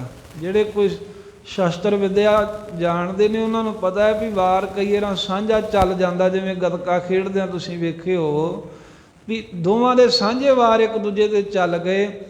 ਦੋਵੇਂ ਹੀ ਸੂਰਮੇ ਜਿਹੜੇ ਸਨ ਪੂਰੀ ਬਹਾਦਰੀ ਨਾਲ ਇੱਕ ਦੂਜੇ ਨਾਲ ਲੜਦਿਆਂ ਹੋਇਆਂ ਮਰ ਗਏ। ਢਾਡੀਆਂ ਨੇ ਉਹਨਾਂ ਦੀ ਸੂਰਮਤਾਈ ਨੂੰ ਗਾਉਂਦਿਆਂ ਹੋਇਆਂ ਉਹਨਾਂ ਦਾ ਜਸ ਕਹਿੰਦਿਆਂ ਵਾਰ ਬਣਾਈ। ਉਹੀ ਵਾਰ ਗੁਰੂ ਹਰਗੋਬਿੰਦ ਸਾਹਿਬ ਨੂੰ ਸੁਣਾਈ ਨੱਥੇ ਅਬਦੁੱਲੇ ਨੇ। ਮਹਾਰਾਜ ਨੂੰ ਪਸੰਦ ਆਈ ਵੀ ਇਹ ਜਿਹੜੀ ਧੁਨੀ ਹੈ ਨਾ ਇਸੇ ਤਰਜ਼ ਦੇ ਉੱਤੇ ਕਹਿੰਦੇ ਵੀ ਮਾਝ ਰਾਗ ਦੀ ਵਾਰ ਜਿਹੜੀ ਹੈ ਨਾ ਇਸੇ ਧੁਨੀ ਦੇ ਉੱਤੇ ਗਾਉਣੀ ਹੈ। ਸੋ ਇਸ ਕਰਕੇ ਸਤਿਗੁਰਾਂ ਨੇ ਇੱਥੇ ਲਿਖਿਆ ਹੈ ਮਲਕ ਮਰੀਦ ਤਥਾ ਚੰਦਰ ਹੜਾ ਸੋਹੀਆ ਕੀ ਧੁਨੀ ਗਾਵਣੀ। ਇਹ ਕੇਵਲ ਇੱਕ ਇਸ਼ਾਰਾ ਹੈ, ਗੁਰਬਾਣੀ ਨਾਲ ਇਹਦਾ ਕੋਈ ਸੰਬੰਧ ਨਹੀਂ, ਪਰ ਗੁਰਬਾਣੀ ਦੀ ਤਰਜ਼ ਜਿਹੜੀ ਉਹ ਦੱਸਣ ਲਈ ਗੁਰੂ ਹਰਗੋਬਿੰਦ ਸਾਹਿਬ ਜੀ ਨੇ ਭਾਈ ਗੁਰਦਾਸ ਜੀ ਦੇ ਕੋਲੋਂ ਇੰਨੇ ਕੁ ਅੱਖਰ ਲਿਖਾਏ ਹਨ। ਵਾਹਿਗੁਰੂ ਦਾ ਮੰਗਲ ਕਰਦੇ ਨੇ ਪਹਿਲਾਂ 16 ਅੱਖਰਾ ਮੰਗਲ ਹੈ ਇਹ ਸੰਖੇਪ ਰੂਪ ਦੇ ਵਿੱਚ। ਇੱਕ ਓੰਕਾਰ, ਇੱਕ ਅਦਵੈਤ ਸਰੂਪ ਓੰਕਾਰ ਸਰਬ ਦਾ ਪ੍ਰਕਾਸ਼ਕ, ਭਾਵ ਵਾਹਿਗੁਰੂ ਇੱਕੋ ਇੱਕ ਸਰੂਪ ਹੀ ਹੈ, ਉਹ ਕੋਈ ਭਿੰਨ ਭਿੰਨ ਨਹੀਂ ਹੈ। ਫਿਰ ਸਤ ਹੈ, ਉਹ ਤ੍ਰਈ ਕਾਲ ਆਬਾਦ ਹੈ, ਨਾਮ ਪ੍ਰਸਿੱਧ ਹੈ ਜਾਂ ਸਤਨਾਮ ਹੈ ਉਹ ਵਾਹਿਗੁਰੂ ਜੋ ਹੈ, ਭਾਵ ਕਿ ਉਹ ਪ੍ਰਸਿੱਧ ਸਰੂਪ ਹੈ, ਨਾਮਣੇ ਵਾਲਾ ਹੈ ਤੇ ਸਦਾ ਰਹਿਣ ਵਾਲਾ ਏ। ਕਰਤਾ ਜਗਤ ਦਾ ਰਚਨਹਾਰ ਹੈ ਤੇ ਰਚ ਕੇ ਸਾਰੇ ਜਗਤ ਨੂੰ ਪੁਰਖ ਉਹਦੇ ਵਿੱਚ ਵਿਆਪਕ ਹੋਇਆ ਬੈਠਾ ਹੈ। ਜਿਵੇਂ ਕੋਈ ਮਿਸਤਰੀ ਮਕਾਨ ਦਾ ਕਰਤਾ ਤੇ ਹੋ ਸਕਦਾ ਹੈ ਵੀ ਕਹਿ ਸਕਦਾ ਮੈਂ ਮਕਾਨ ਬਣਾਇਆ, ਪਰ ਉਹ ਵਿਆਪਕ ਹੋ ਕੇ ਉਹਦੇ ਵਿੱਚ ਨਹੀਂ ਬੈਠਦਾ, ਉਹ ਫਿਰ ਕਿਸੇ ਹੋਰ ਦਾ ਘਰ ਬਣਾਉਣ ਕਿਤੇ ਹੋਰ ਬੰਨੇ ਚਲਿਆ ਜਾਂਦਾ। ਪਰ ਮਾਲਕ ਜਿੰਨੇ ਉਹਨੇ ਘਰ ਬਣਾਏ ਨੇ ਸਰੀਰਾਂ ਰੂਪੀ ਉਹਨਾਂ ਦੇ ਵਿੱਚ ਆਪ ਬੈਠਾ ਹੈ, ਸਾਰੇ ਜਗਤ ਰੂਪੀ ਘਰ ਵਿੱਚ ਵੀ ਆਪ ਬੈਠਾ ਹੈ। ਇਥੋਂ ਤੀਕਰ ਕਹਿ ਕੇ ਸੰਖੇਪ ਇਹ ਮੰਗਲ ਕੀਤਾ। ਫਿਰ ਅੱਗੇ ਗੁਰ ਪ੍ਰਸਾਦ ਮਹਾਰਾਜ ਨੇ ਲਿਖਤਾ ਵੀ ਉਹ ਗੁਰਾਂ ਦੀ ਪ੍ਰਸਾਦ ਕਿਰਪਾ ਨਾਲ ਪ੍ਰਾਪਤ ਹੁੰਦਾ ਹੈ। ਇਹਨੂੰ ਖੋੜ ਅੱਖਰਾ ਮੰਤਰ ਵੀ ਕਹਿ ਦਿੰਦੇ ਨੇ, ਭਾਵ 16 ਅੱਖਰਾ। ਉਹ ਪਹਿਲਾਂ ਹੁੰਦਾ ਸੀ, ਹੁਣ ਤਾਂ ਸਮਾਂ ਜਿਹੜਾ ਹੈ ਨਾ ਹੋਰ ਬਣ ਗਿਆ। ਪਹਿਲਾਂ ਬੜੇ ਸਵਾਲ ਕਰਦੇ ਹੁੰਦੇ ਸਨ, ਸਿੱਧ ਹੀ ਨਹੀਂ ਮਾਣ। ਪਤਾ ਨਹੀਂ ਗੁਰੂ ਨਾਨਕ ਦੇਵ ਸਾਹਿਬ ਨੂੰ ਕਿੰਨੇ ਸਵਾਲ ਕੀਤੇ, ਮਹਾਰਾਜ ਤੁਸੀਂ ਤੁਹਾਡੇ ਕੋਲ ਮੂਲ ਮੰਤਰ ਕਿਹੜਾ, ਤੁਹਾਡਾ ਗੁਰ ਮੰਤਰ ਕਿਹੜਾ, ਤੁਹਾਡਾ 8 ਅੱਖਰਾ ਕਿਹੜਾ। ਇਹ ਗੁਰੂ ਸਾਹਿਬ ਦੇ ਸਮੇਂ ਤੀਕ ਇਹ ਗੱਲਾਂ ਚੱਲਦੀਆਂ ਰਹੀਆਂ। ਫਿਰ ਸਿੱਖ ਮਹਾਰਾਜ ਨੂੰ ਪੁੱਛਦੇ ਹੁੰਦੇ ਸੀ, ਜੇ ਕਿਸੇ ਅਨਮਤੀਏ ਨੇ ਗੁਰੂ ਸਾਹਿਬ ਨੂੰ ਪੁੱਛਣਾ, ਜੇ ਅਨਮਤੀਏ ਨੇ ਕਿਸੇ ਸਿੱਖ ਨੂੰ ਪੁੱਛਣਾ, ਗੁਰੂ ਮਹਾਰਾਜ ਸਾਹਿਬ ਨੇ ਫਿਰ ਉਹਨੂੰ ਦੱਸਣਾ ਵੀ ਆਹ ਤੁਹਾਡਾ 16 ਅੱਖਰਾ ਮੰਤਰ ਹੈ। ਜਿਵੇਂ 16 ਅੱਖਰਾ ਕਹਿ ਦਿੰਦੇ ਨੇ ਨਾ ਵੀ ਹਰੇ ਕ੍ਰਿਸ਼ਨਾ ਹਰੇ ਰਾਮ ਤੇ ਹਰੇ ਕ੍ਰਿਸ਼ਨਾ ਇੱਕ ਮੰਤਰ ਜਿਹਾ ਪੜ੍ਹਦੇ ਹੁੰਦੇ ਆ, ਉਹ 16 ਅੱਖਰਾ ਕਹਿੰਦੇ ਆ। ਮਹਾਰਾਜ ਕਹਿੰਦੇ ਸਿੱਖਾ ਤੇਰਾ ਇਹੀ 16 ਅੱਖਰਾ ਹੈ। ਜਿਵੇਂ ਸਤਿਗੁਰੂ ਮਹਾਰਾਜ ਸਾਹਿਬ ਸੱਚੇ ਪਾਤਸ਼ਾਹ 10ਵੇਂ ਪਾਤਸ਼ਾਹ ਦੇ ਵੇਲੇ ਵੀ ਇੱਕ ਬਾਤ ਚੱਲੀ ਵੀ ਗਾਇਤਰੀ ਮੰਤਰ ਪੜ੍ਹਦੇ ਨੇ ਵਿਦਵਾਨ, ਗਾਇਤਰੀ ਮੰਤਰ ਜਿਹੜੇ ਹਨ ਉਹ ਪੰਡਤ ਪੜ੍ਹਦੇ ਨੇ। ਮਹਾਰਾਜ ਅਸੀਂ ਕੀ ਪੜ੍ਹਿਆ ਕਰੀਏ ਉਹਦੇ ਥਾਂ 'ਤੇ, ਉਹ ਸਾਨੂੰ ਮਖੌਲ ਕਰਦੇ, ਕਹਿੰਦੇ ਤੁਹਾਡੇ ਗੁਰੂ ਨੇ ਤੁਹਾਨੂੰ ਕਿਹੜਾ ਗਾਇਤਰੀ ਮੰਤਰ ਦਿੱਤਾ। 10ਵੇਂ ਪਾਤਸ਼ਾਹ ਕਹਿੰਦੇ ਤੁਸੀਂ ਪੜ੍ਹਿਆ ਕਰੋ ਗੋਬਿੰਦੇ ਮੁਕੰਦੇ ਉਦਾਰੇ ਅਪਾਰੇ ਹਰੀਅੰ ਕਰੀਅੰ ਨਿਰਨਾਮੇ ਅਕਾਮੇ, ਇਹੀ ਤੁਹਾਡਾ ਗਾਇਤਰੀ ਮੰਤਰ ਹੈ। ਇਵੇਂ ਇਸ ਕਰਕੇ ਜਦੋਂ ਕੋਈ ਸਿੱਖਾਂ ਨੂੰ ਸੰਸਾ ਜਿਹਾ ਪਾਉਂਦਾ, ਉਹ ਸਿੱਖ ਗੁਰੂ ਨੂੰ ਪੁੱਛਦੇ, ਗੁਰੂ ਸਾਹਿਬ ਫਿਰ ਕਹਿੰਦੇ ਵੀ ਆਹ ਮੰਤਰ ਹੀ ਹੈ ਤੇਰਾ। ਇਵੇਂ ਹੀ ਇਹ ਖੋੜ ਸਖਰਾ ਮੰਤਰ ਮੰਗਲ ਰੂਪ ਵਿੱਚ ਵਾਰ ਦੇ ਆਰੰਭ ਦੇ ਵਿੱਚ ਸਤਿਗੁਰੂ ਉਚਾਰਦੇ ਨੇ ਵੀ ਕਿਰਪਾ ਵਾਹਿਗੁਰੂ, ਗੁਰਾਂ ਦੀ ਨਾਲ ਹੀ ਵਾਹਿਗੁਰੂ ਪ੍ਰਾਪਤ ਹੁੰਦਾ ਹੈ। ਹਾਂ, ਵਾਰ ਦੀ ਪਹਿਲੀ ਪੌੜੀ ਤੋਂ ਪਹਿਲਾਂ ਸ਼ਲੋਕ ਉਚਾਰਿਆ ਗੁਰੂ ਨਾਨਕ ਦੇਵ ਸਾਹਿਬ ਰਾਵੀ ਦੇ ਕਿਨਾਰੇ ਭਾਗ ਲਾ ਰਹੇ। ਕਰਤਾਰਪੁਰ ਦੀ ਧਰਤੀ ਹੈ, ਕਰਤਾਰਪੁਰ ਕਰਤਾ ਵਸੇ ਸੰਤਨ ਕੇ ਪਾਸ। ਸਿੱਖ ਕਹਿੰਦੇ ਮਹਾਰਾਜ ਸਤਿਗੁਰੂ ਦਾ ਸਰੂਪ ਕੀ ਹੈ, ਤੁਹਾਡੇ ਗੁਰੂ ਦਾ ਸਰੂਪ ਕੀ ਹੈ। ਨਾ ਖਲੋ ਇੱਥੇ, ਉਹ ਤੂੰ ਆਉਂਦਾ ਨਾ ਖਲੋ। ਸਤਿਗੁਰੂ ਮਹਾਰਾਜ ਸਾਹਿਬ ਜੀ ਕਹਿੰਦੇ ਨੇ ਵੀ ਤੈਨੂੰ ਸਤਿਗੁਰੂ ਦਾ ਸਰੂਪ ਦੱਸਦੇ ਆ। ਉਹਨਾਂ ਪੁੱਛਿਆ ਵੀ ਮਹਾਰਾਜ ਸਤਿਗੁਰੂ ਦਾ ਅਸਲ ਸਰੂਪ ਕੀ ਹੈ, ਕਿਉਂਕਿ ਸਾਨੂੰ ਸਤਿਗੁਰੂ ਬਾਰੇ ਸਾਧ ਸੰਗਤ ਗਿਆਨ ਹੋਣਾ ਚਾਹੀਦਾ। ਇਕੱਲਾ ਇਹ ਨਹੀਂ ਵੀ ਇਹ ਸਾਡਾ ਗੁਰੂ ਹੈ ਵੀ ਅਸੀਂ ਗੁਰੂ ਨੂੰ ਮੰਨਣਾ, ਇਹ ਗੁਰੂ ਦੇ ਗੁਣ ਕੀ ਹਨ, ਗੁਰੂ ਪਾਤਸ਼ਾਹ ਸਾਡੇ ਜਿਹੜੇ ਨੇ ਕੈਸੇ ਬਖਸ਼ਿੰਦ ਨੇ, ਗੁਰੂ ਮਹਾਰਾਜ ਸਾਹਿਬ ਸੱਚੇ ਪਾਤਸ਼ਾਹ ਕੈਸੀਆਂ ਦਾਤਾਂ ਦਿੰਦੇ ਨੇ। ਇਹ ਗੁਣਾਂ ਦਾ, ਗੁਰੂ ਸਾਹਿਬ ਦੀਆਂ ਬਖਸ਼ਿਸ਼ਾਂ ਦਾ ਸਿੱਖ ਨੂੰ ਗਿਆਨ ਹੋਵੇ। ਜਿਸ ਕਰਕੇ ਗੁਰੂ ਨਾਨਕ ਦੇਵ ਜੀ ਨੇ ਸਤਿਗੁਰੂ ਦਾ ਸਰੂਪ ਕਿਹਾ ਹੈ। ਤੇ ਸਤਿਗੁਰੂ ਦਾ ਸਰੂਪ ਦੱਸਣ ਵਾਸਤੇ ਸ਼ਲੋਕ ਮਹੱਲਾ ਪਹਿਲਾ, ਪਹਿਲੇ ਪਾਤਸ਼ਾਹ ਜਗਤ ਗੁਰੂ ਗੁਰੂ ਨਾਨਕ ਦੇਵ ਮਹਾਰਾਜ ਸਾਹਿਬ ਜੀ ਸ਼ਲੋਕ ਉਚਾਰਨ ਕਰਦੇ ਹਨ। ਸਾਹਿਬ ਜੀ ਕਹਿੰਦੇ ਭਾਈ ਗੁਰ ਦਾਤਾ, ਜੋ ਗੁਰੂ ਹੈ ਨਾ ਉਹ ਦਾਤਾ ਹੈ। ਇੱਥੇ ਭਾਵੇਂ ਗੁਰੂ ਨਾਨਕ ਦੇਵ ਜੀ ਨੇ ਸਤਿਗੁਰੂ ਦਾ ਸਰੂਪ ਦੱਸਿਆ ਏ, ਸੱਚੇ ਗੁਰੂ ਦੇ ਲੱਛਣ ਦੱਸੇ ਨੇ, ਪਰ ਇਹ ਆਪਣੇ ਆਪ ਹੀ ਪਰਮੇਸ਼ਰ ਤੇ ਵੀ ਨਾਲ ਢੁੱਕ ਜੂਗਾ, ਕਿਉਂਕਿ ਗੁਰੂ ਨਾਨਕ ਸਾਹਿਬ ਦੇ ਗੁਰੂ ਅਕਾਲ ਪੁਰਖ ਸਨ ਨਾ। ਇਹਦੇ ਵਿੱਚ ਅਕਾਲ ਪੁਰਖ ਦੀ ਮਹਿਮਾ ਵੀ ਆ ਜੂਗੀ ਤੇ ਅਕਾਲ ਪੁਰਖ ਦਾ ਰੂਪ ਗੁਰੂ ਦੀ ਵੀ ਆ ਜੂਗੀ। ਜਿਵੇਂ ਗੁਰੂ ਨਾਨਕ ਸਾਹਿਬ ਦੇ ਲਈ ਗੁਰ ਦਾਤਾ ਅਕਾਲ ਪੁਰਖ ਵਾਹਿਗੁਰੂ ਦਾਤਾ ਹੈ, ਰੋਜੀ ਦਾ, ਨਾਮ ਦਾ, ਗਿਆਨ ਦਾ, ਸਭ ਕੁਝ ਦਾਤਾ ਗੁਰੂ ਬਖਸ਼ਦਾ ਹੈ। ਇਸੇ ਤਰ੍ਹਾਂ ਹੀ ਸਾਡੇ ਦਾਤੇ ਗੁਰੂ ਨਾਨਕ ਦੇਵ ਸਾਹਿਬ ਹਨ। ਗੁਰੂ ਗ੍ਰੰਥ ਸਾਹਿਬ ਜੀ, ਗੁਰਾਂ ਦੀ ਬਾਣੀ, ਐਸੀ ਭਾਵਨਾ ਆ ਜਾਏਗੀ ਵੀ ਸਤਿਗੁਰੂ ਹੀ ਸਾਨੂੰ ਸਭ ਕੁਝ ਦਾਤਾਂ ਨਾਮ ਗਿਆਨ ਦੀਆਂ ਬਖਸ਼ਣ ਵਾਲੇ ਨੇ। ਕਹਿੰਦੇ ਸਤਿਗੁਰੂ ਦਾ ਸਰੂਪ ਸਿੱਖੋ ਇਹ ਹੈ ਵੀ ਗੁਰ ਦਾਤਾ, ਵੀ ਗੁਰੂ ਸਾਹਿਬ ਦਾਤੇ ਨੇ, ਦਾਤਾਂ ਦੇਣੋਂ ਥੱਕਦੇ ਹੰਬਦੇ ਨਹੀਂ। ਤੇ ਗੁਰ ਹਿਵੈ ਘਰ, ਹਿਵੈ ਨਾਮ ਹੈ ਬਰਫ਼ ਦਾ, ਹਿਮਾਲੇ ਦਾ ਘਰ ਹੈ। ਜਿਵੇਂ ਗਰਮੀ ਦੀ ਰੁੱਤ ਹੋਵੇ ਤੇ ਸਾਧ ਸੰਗਤ ਕੋਈ ਹਿਮਾਲੇ ਦੇ ਵਿੱਚ ਚਲਿਆ ਜਾਵੇ ਤੇ ਉੱਥੇ ਠੰਡ ਵਰਤ ਜਾਂਦੀ ਹੈ ਨਾ, ਜਾਂ ਹਿਮਾਲੇ ਪਹਾੜਾਂ ਵੱਲੋਂ ਕਿਤੇ ਹਵਾ ਵਗਦੀ ਹੋਵੇ ਤੇ ਹਵਾ ਵੀ ਠੰਡੀ ਆਉਂਦੀ ਹੈ। ਕਹਿੰਦੇ ਵੀ ਬੜੀ ਠੰਡੀ ਹਵਾ ਆਉਂਦੀ ਲੱਗਦੀ, ਪਹਾੜਾਂ 'ਚੋਂ ਆਉਂਦੀ, ਬਰਫ਼ 'ਚੋਂ ਆਉਂਦੀ, ਕਿਤੇ ਬਰਫ਼ ਪਈ ਹੈ, ਕਹਿੰਦੇ ਉੱਧਰੋਂ ਹਵਾ ਆ ਰਹੀ ਹੈ। ਸਾਹਿਬ ਜੀ ਕਹਿੰਦੇ ਇਸੇ ਤਰ੍ਹਾਂ ਗੁਰ ਹਿਵੈ ਘਰ, ਜਿਹੜਾ ਗੁਰੂ ਦਾ ਸਰੂਪ ਹੈ ਨਾ ਉਹ ਹਿਵੈ ਬਰਫ਼ ਦਾ, ਠੰਡ ਦਾ ਘਰ ਹੈ। ਭਾਵ ਜਿਹੜਾ ਗੁਰੂ ਹੈ ਉਹ ਸ਼ਾਂਤੀ ਦਾ ਸੋਮਾ ਹੈ। ਜਿਵੇਂ ਪਹਾੜਾਂ 'ਚ ਬਰਫ਼ ਨਾਲ ਖਹਿ ਕੇ ਆਉਂਦੀ ਹਵਾ ਸਰੀਰ ਨੂੰ ਠੰਡੀ ਲੱਗਦੀ ਹੈ, ਐਵੇਂ ਸਤਿਗੁਰਾਂ ਦੇ ਮੁਖੋਂ ਜੋ ਗੁਰਬਾਣੀ ਦੀ ਧੁਨੀ ਹੈ, ਇਹ ਜਿਨ੍ਹਾਂ ਹਿਰਦਿਆਂ ਦੇ ਵਿੱਚ ਆ ਕੇ ਲੱਗਦੀ, ਪ੍ਰਾਪਤ ਹੁੰਦੀ, ਉਹਨਾਂ ਦੇ ਅੰਦਰ ਮਹਾਰਾਜ ਠੰਡ ਵਰਤਾ ਦਿੰਦੇ ਨੇ। ਸਤਿਗੁਰੂ ਮਹਾਰਾਜ ਉਹਨਾਂ ਹਿਰਦਿਆਂ ਦੇ ਅੰਦਰ ਸ਼ਾਂਤੀ ਵਰਤਾ ਦਿੰਦੇ ਨੇ, ਉਹਨਾਂ ਹਿਰਦਿਆਂ ਦੇ ਅੰਦਰ ਸੁੱਖ ਦਾ ਪਹਿਰਾ ਕਰ ਦਿੰਦੇ ਨੇ, ਕਿਉਂਕਿ ਸਤਿਗੁਰੂ ਸਾਹਿਬ ਜੀ ਬਰਫ਼ ਦਾ ਹੀ ਸਰੂਪ ਨੇ। ਭਾਵ ਠੰਡੇ ਸ਼ਾਂਤੀ ਦੇ ਸੋਮੇ ਹਨ।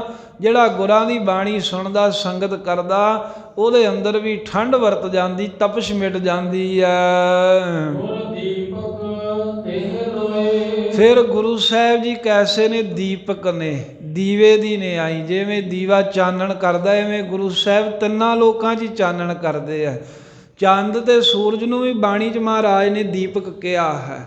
ਉਹ ਚੰਦਰਮਾ ਤੇ ਸੂਰਜ ਇੱਕ ਲੋਕ ਵਿੱਚ ਚਾਨਣ ਕਰਦੇ ਹਨ, ਪਰ ਸਤਿਗੁਰੂ ਐਸੇ ਸੂਰਜ ਦੀ ਨਿਆਈ ਨੇ, ਮਹਾਰਾਜ ਤਿੰਨਾਂ ਲੋਕਾਂ 'ਚ ਹੀ ਚਾਨਣ ਕਰਦੇ ਨੇ।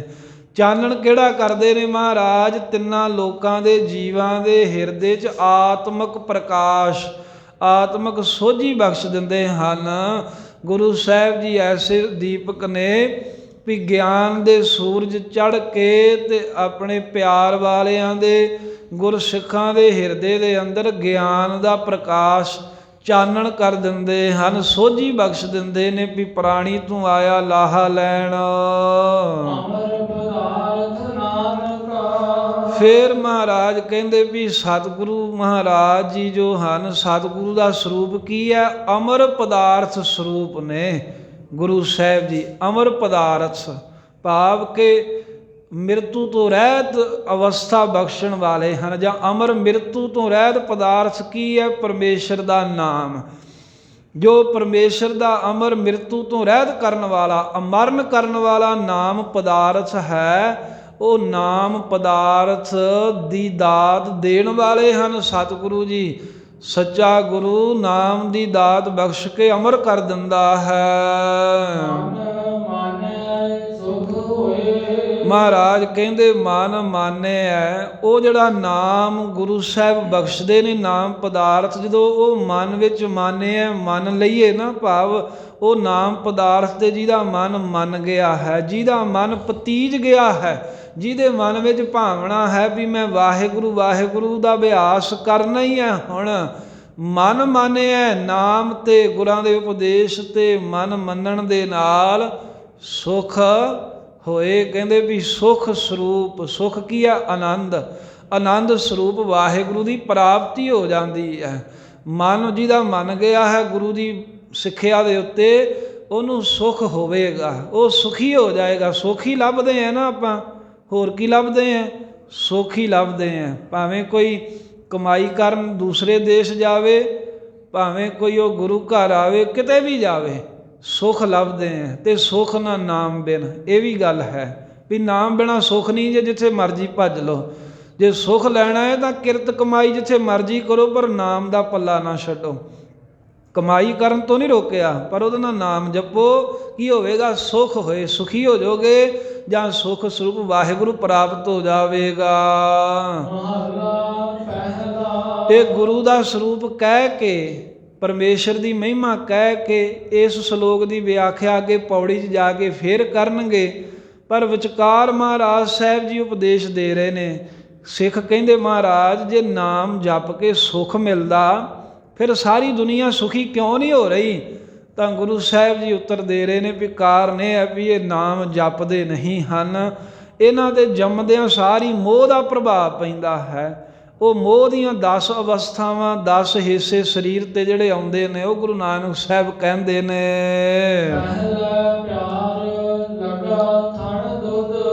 ਪਹਿਲਾ ਪਿਆਰ ਲੱਗਾ ਥਣ ਦੁੱਧ, ਤੱਦਾ ਖਿੱਚ ਕੇ।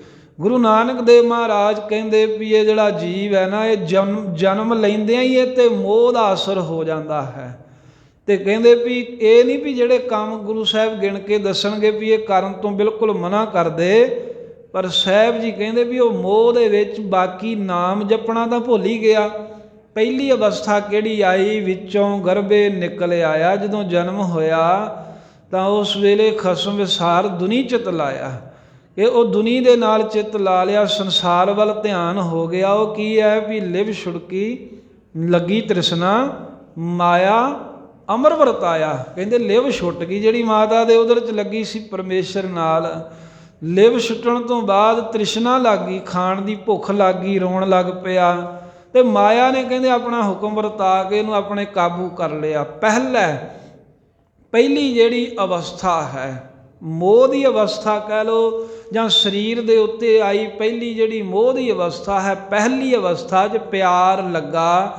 ਕਹਿੰਦੇ ਪਿਆਰ ਲੱਗ ਗਿਆ, ਦਾ ਲਗਾਵ ਹੋ ਗਿਆ ਕਿੱਥੇ? ਥਣ ਦੁੱਧ, ਮਾਤਾ ਦੇ ਜਿਹੜੇ ਅੰਮ੍ਰਿਤ ਦੇ ਸੋਮੇ ਨੇ, ਜਿਹਦੇ ਵਿੱਚੋਂ ਦੁੱਧ ਅੰਮ੍ਰਿਤ ਵਰਗਾ ਵਹਿੰਦਾ ਹੈ। ਕਹਿੰਦੇ ਬਾਲਕ ਦਾ ਉਹ ਦੁੱਧ ਦੇ ਨਾਲ ਪਿਆਰ ਲੱਗ ਗਿਆ। ਇਹਨੂੰ ਕਿਸੇ ਨੇ ਦੱਸਿਆ ਥੋੜ੍ਹਾ ਵੀ ਇੱਦਾਂ ਚੁੰਘਣਾ ਹੈ, ਬਸ ਮਾਤਾ ਸੋਮਾ ਇਹਦੇ ਮੁਖ ਦੇ ਅੱਗੇ ਕਰਦੀ ਆਪਣੇ ਆਪ ਹੀ। ਕਹਿੰਦੇ ਵੀ ਫਿਰ ਜਦੋਂ ਬਹੁਤ ਜਨਮਾਂ ਦਾ ਭੁੱਖਾ ਹੋਵੇ, ਇੱਦਾਂ ਫਿਰ ਦੁੱਧ ਚੁੰਘਦਾ ਹੈ।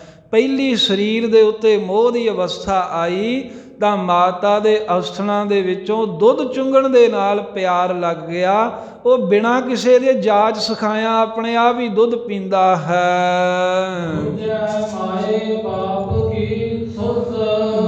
ਦੂਜੀ ਕਹਿੰਦੇ ਵੀ ਸਰੀਰ ਤੇ ਮੋਹ ਦੀ ਅਵਸਥਾ ਆਈ, ਉਹਦੇ ਵਿੱਚ ਮਾਏ ਬਾਪ ਕੀ, ਮਾਏ ਮਾਤਾ ਦੇ ਬਾਪ ਪਿਤਾ, ਮਾਂ ਬਾਪ ਦੀ ਸੁੱਧ ਗਿਆਤ ਹੋ ਗਈ। ਪਤਾ ਲੱਗ ਗਿਆ ਇਹ ਮੇਰੀ ਮਾਂ ਹੈ। ਲਾਗਿਓਂ ਦੀ ਲੰਘਦੀ ਹੈ, ਉਹਦੇ ਵੱਲ ਵੇਖ ਕੇ ਹੱਸਦਾ ਵੀ ਹੈ। ਜੇ ਭੁੱਖ ਲੱਗੀ ਹੋਵੇ ਤੇ ਰੋ ਰੋ ਕੇ ਉਧਰੋਂ ਇਹ ਚਾਹੁੰਦਾ ਹੈ ਵੀ ਮੇਰੇ ਪਾਸ ਆਵੇ। ਮਾਂ ਦੀ ਖਬਰ ਹੁੰਦੀ ਹੈ। ਮਾਂ ਦੇ ਨਾਲ ਬੱਚੇ ਦਾ ਮੋਹ ਪੈਂਦਾ ਹੈ, ਮਾਂ ਦੇ ਨਾਲ ਪਿਆਰ ਲੱਗਦਾ ਹੈ। ਇਹਦੇ ਨਾਲ ਕਿਉਂਕਿ ਅਸਲ ਵਿੱਚ ਸਰੀਰ ਜਿਹੜਾ ਪ੍ਰਫੁੱਲਤ ਹੁੰਦਾ ਹੈ ਨਾ, ਮਾਤਾ ਦੇ ਮੋਹ ਕਰਕੇ ਸਰੀਰ ਦੇ ਵਧਣ ਦਾ ਇੱਕ ਬਹੁਤ ਕਾਰਨ ਵੱਡਾ ਹੈ। ਜਿਵੇਂ ਇਹ ਸਾਇੰਸਦਾਨ ਵੀ ਕਹਿੰਦੇ ਵੀ ਜਦੋਂ ਇਹ ਬੱਚਾ ਆਪਣੀ ਮਾਤਾ ਦਾ ਦੁੱਧ ਚੁੰਘਦਾ, ਤਾਂ ਹੀ ਇਹ ਪ੍ਰਚਾਰ ਕੀਤਾ ਜਾਂਦਾ ਨਾ ਵੀ 6 ਮਹੀਨੇ ਤੇ ਮਾਂ ਆਪਣਾ ਦੁੱਧ ਪਿਆਵੇ, ਉਹਦੇ ਨਾਲ ਬੱਚਾ ਜਿਹੜਾ ਉਹ ਖੁਸ਼ ਜ਼ਿਆਦਾ ਹੁੰਦਾ। ਮਾਂ ਦੀ ਗੋਦ ਦੇ ਵਿੱਚ ਜਦੋਂ ਬੈਠਾ ਹੋਵੇ, ਕਹਿੰਦੇ ਉਹਨੂੰ ਇੰਨਾ ਆਨੰਦ ਆਉਂਦਾ ਵੀ ਸਾਰੀ ਉਮਰ ਉਹ ਤੋਂ ਬਾਅਦ ਉਹ ਆਨੰਦ ਨਹੀਂ ਆਉਂਦਾ। ਜੋ ਮਾਂ ਦੀ ਗੋਦ ਦੇ ਵਿੱਚ ਬੱਚੇ ਨੂੰ ਆਨੰਦ ਆਉਂਦਾ ਹੈ। ਮਾਂ ਇੱਕ ਵਾਰਾਂ ਜੇ ਉਹਦਾ ਮੂੰਹ ਚੁੰਮ ਲਵੇ, ਕਹਿੰਦੇ ਵੀ ਇੰਨਾ ਖੁਸ਼ ਹੁੰਦਾ ਏ ਵੀ ਉਹ ਖੁਸ਼ੀ ਉਹਦੀ ਬਿਆਨ ਨਹੀਂ ਹੋ ਸਕਦੀ। ਇਵੇਂ ਮਾਤਾ ਦੀ ਖਬਰ ਹੋ ਗਈ ਵੀ ਇਹ ਮੇਰੀ ਮਾਂ ਹੈ, ਪਤਾ ਲੱਗ ਗਿਆ। ਫਿਰ ਮਾਂ ਤੋਂ ਬਾਅਦ ਜਦੋਂ ਕੋਈ ਮਾਈ ਕੰਮ ਕਰਦੀ ਹੈ ਫਿਰ ਪਿਤਾ ਚੁੱਕਦਾ ਹੈ। ਅੱਗੇ ਸਮਝ ਪੈ ਗਈ ਵੀ ਇਹ ਮੇਰਾ ਬਾਪ ਹੈ। ਮਾਂ ਵੀ ਦੱਸਦੀ ਹੈ, ਇਹਨੂੰ ਪਿਤਾ ਕਹਿ, ਬਾਪ ਕਹਿ, ਜਿਵੇਂ ਵੱਖ ਵੱਖ ਬੋਲੀਆਂ, ਅੱਬਾ ਕਹਿ, ਡੈਡੀ ਕਹਿ, ਪਾਪਾ ਕਹਿ। ਉਹ ਫਿਰ ਸਮਝ ਹੋ ਜਾਂਦੀ ਵੀ ਇਹ ਮੇਰਾ ਪਿਤਾ, ਮੇਰਾ ਬਾਪ ਹੈ। ਮਾਂ ਦੀ ਖਬਰ ਹੋ ਗਈ ਦੂਸਰੀ ਮੋਹ ਦੀ ਸਰੀਰ ਦੀ ਅਵਸਥਾ 'ਚ, ਤੇ ਫਿਰ ਪਿਤਾ ਦੀ ਖਬਰ ਹੋ ਗਈ, ਮਾਂ ਬਾਪ ਦੇ ਨਾਲ ਮੋਹ ਪਿਆਰ ਲੱਗ ਗਿਆ।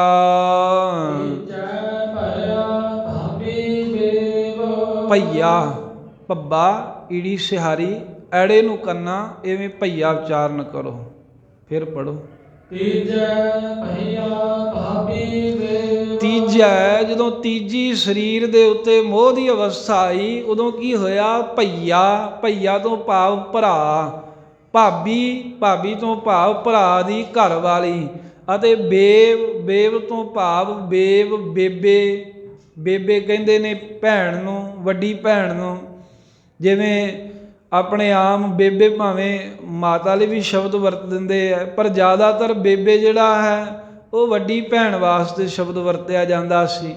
ਜਾਂ ਬੇਬੇ, ਜੋ ਬੀਬੀ ਤੇ ਕੁਆਰੀ ਬੱਚੀ ਹੋਵੇ ਉਹਨੂੰ ਵੀ ਬੇਬੇ ਕਹਿ ਦਿੰਦੇ ਸਨ ਵੀ ਇਹ ਬੇਬੇ ਹੈ।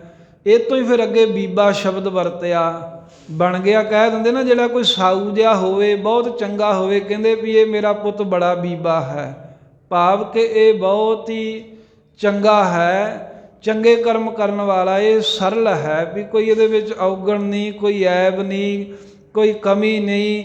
ਉਹਨੂੰ ਕਹਿ ਦਿੰਦੇ ਨੇ ਵੀ ਬੀਬਾ ਬੱਚਾ ਹੈ। ਬੀਬਾ ਜਾਂ ਬੀਬੀ, ਬੀਬੀ ਤੋਂ ਹੀ ਬੀਵੀ ਸ਼ਬਦ ਉਹ ਵਰਤਦੇ, ਉਹ ਤਾਂ ਘਰ ਵਾਲੀ ਜਿਹੜੀ ਵਰਤਦੇ, ਪਰ ਉਹ ਬੀਬੀ ਤੋਂ ਭਾਵ ਉਹ ਲੜਕੀ ਜਿਹੜੀ ਬਹੁਤ ਸਿਆਣੀ ਹੈ, ਬਹੁਤ ਸੋਹਣੇ ਗੁਣਾਂ ਵਾਲੀ ਹੈ। ਕੁਆਰੀ ਕੰਨਿਆ ਨੂੰ ਵੀ ਕਹਿ ਦਿੰਦੇ ਨੇ। ਇੱਥੇ ਜਿਹੜਾ ਭਾਵ, ਹੋਰ ਵੀ ਕਈ ਇਹਦੇ ਅਰਥ ਵਿਦਵਾਨ ਕਰਦੇ ਆ, ਪਰ ਇੱਥੇ ਭਾਵ ਹੈ ਬੇਬ ਦਾ, ਬੇਬੇ ਦਾ ਹੀ ਸੰਖੇਪ ਰੂਪ ਹੈ। ਬੇਬ ਤੋਂ ਭਾਵ ਵੱਡੀ ਭੈਣ। ਕਹਿੰਦੇ ਵੀ ਤੀਜੀ ਅਵਸਥਾ ਜਦੋਂ ਮੋਹ ਦੀ ਆਈ ਸਰੀਰ ਦੇ ਉੱਤੇ, ਫਿਰ ਉਦੋਂ ਖਬਰ ਹੋ ਗਈ ਇਹ ਮੇਰਾ ਭਰਾ ਹੈ, ਇਹ ਮੇਰੀ ਭਰਜਾਈ ਹੈ, ਭਰਾ ਦੀ ਘਰਵਾਲੀ, ਇਹ ਮੇਰੀ ਭੈਣ ਹੈ। ਇਤਿਆਦਿਕ ਸੰਬੰਧੀਆਂ ਦੀ ਕਹਿੰਦੇ ਵੀ ਖਬਰ ਹੋ ਗਈ, ਜਾਣ ਪਛਾਣ ਹੁੰਦੀ ਹੈ। ਸਰੀਰ ਤੇ ਚੌਥੀ ਮੋਹ ਦੀ ਅਵਸਥਾ ਆਈ ਤਾਂ ਜੋ ਖੇਡ ਦੇ ਵਿੱਚ ਪਿਆਰ ਦੀ ਇੱਛਾ ਜਿਹੜੀ ਉਹ ਪੰਨੀ ਪੈਦਾ ਹੋ ਗਈ। ਖੇਡਾਂ ਚੰਗੀਆਂ ਲੱਗਦੀਆਂ ਨੇ, ਮਾਂ ਬਾਪ ਕਹਿੰਦੇ ਬਹਿ ਜਾ ਇੱਥੇ ਬੈਠ, ਉਹ ਮਾੜਾ ਜਿਹਾ ਬੈਠਦਾ ਫੇਰ ਨੱਸ ਜਾਂਦਾ ਹੈ, ਕਿਉਂਕਿ ਖੇਡਾਂ ਦੀ ਜਿਹੜੀ ਰੁਚੀ ਦਾ ਪਿਆਰ ਪੈਦਾ ਹੋ ਗਿਆ ਜਦੋਂ ਚੌਥੀ ਸਰੀਰ ਦੇ ਉੱਤੇ ਅਵਸਥਾ ਆਈ ਮੋਹ ਦੀ।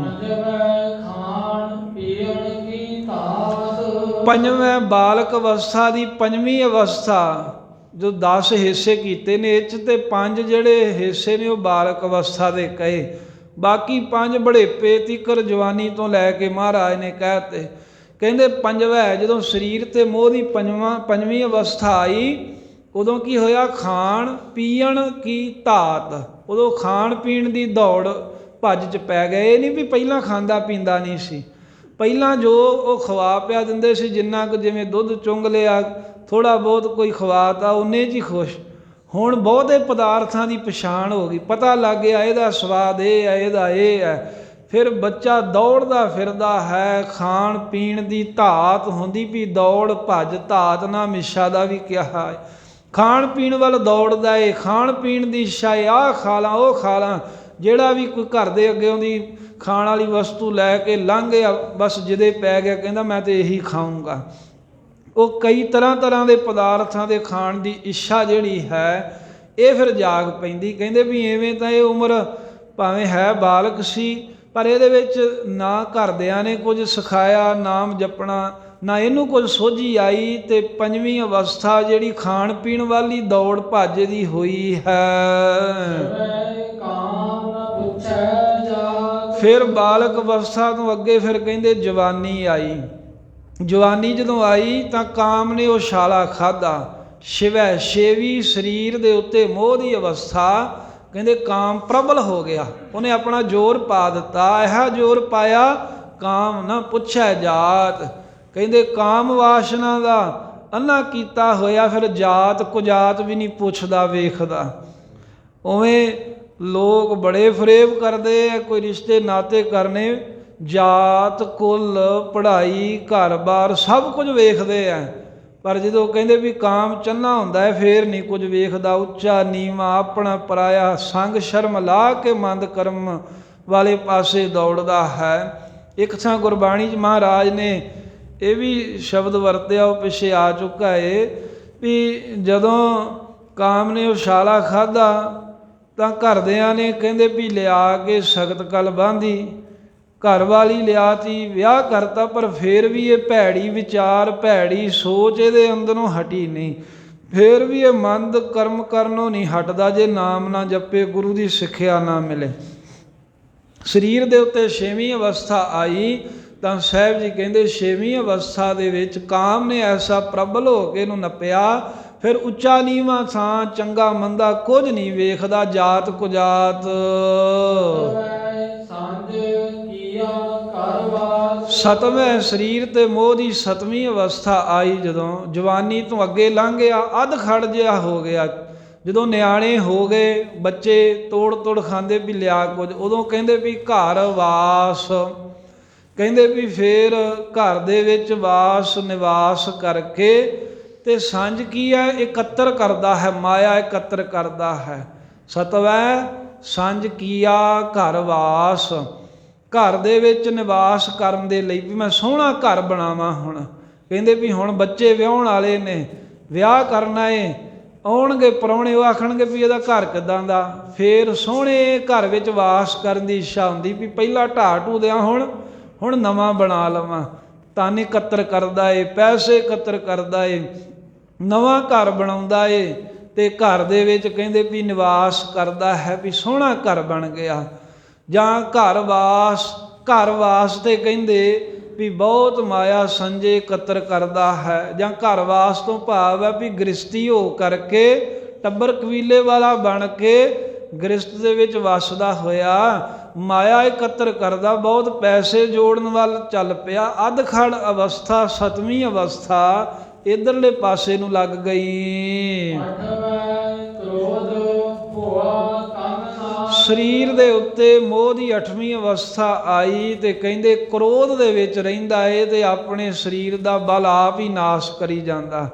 ਬੜੇਪੇ ਤੋਂ ਪਹਿਲਾਂ ਜੇ ਤੇ ਬੜੇਪੇ ਦੇ ਬਿਲਕੁਲ ਲਾਗੇ ਪਹੁੰਚ ਗਿਆ, ਬੜੇਪਾ ਹੀ ਆ ਗਿਆ, ਨਾਸ਼ ਕ੍ਰੋਧ ਵਿੱਚ ਕਹਿੰਦੇ ਹੁੰਦਾ ਰਹਿੰਦਾ। ਕਦ ਨਹੀਂ ਗੁੱਸਾ ਆਉਂਦਾ ਬੜੇਪੇ ਵਿੱਚ, ਕਹਿੰਦੇ ਵੀ ਗੁੱਸਾ ਆਉਂਦਾ ਏ, ਬੱਚਿਆਂ ਨੂੰ ਕੋਈ ਕੰਮ ਕਹਿੰਦਾ ਉਹ ਆਖੇ ਨਹੀਂ ਲੱਗਦੇ, ਫੇਰ ਕ੍ਰੋਧ ਵਿੱਚ ਸੜਦਾ ਵੀ ਮੈਂ ਸਾਰੀ ਉਮਰ ਇਹਨਾਂ ਲਈ ਕਮਾਈ ਕੀਤੀ, ਕਹਿੰਦਾ ਮੈਂ ਇਹਨਾਂ ਨੂੰ ਘਰ-ਬਾਰ ਬਣਾਤਾ, ਮੈਂ ਆਹ ਕੀਤਾ, ਮੈਂ ਉਹ ਕੀਤਾ, ਮੈਂ ਇਹਨਾਂ ਨੂੰ ਚੁੰਮਦਾ ਚੱਟਦਾ ਰਿਹਾ, ਇਹ ਹੁਣ ਮੇਰੇ ਹੀ ਆਖੇ ਨਹੀਂ ਲੱਗਦੇ।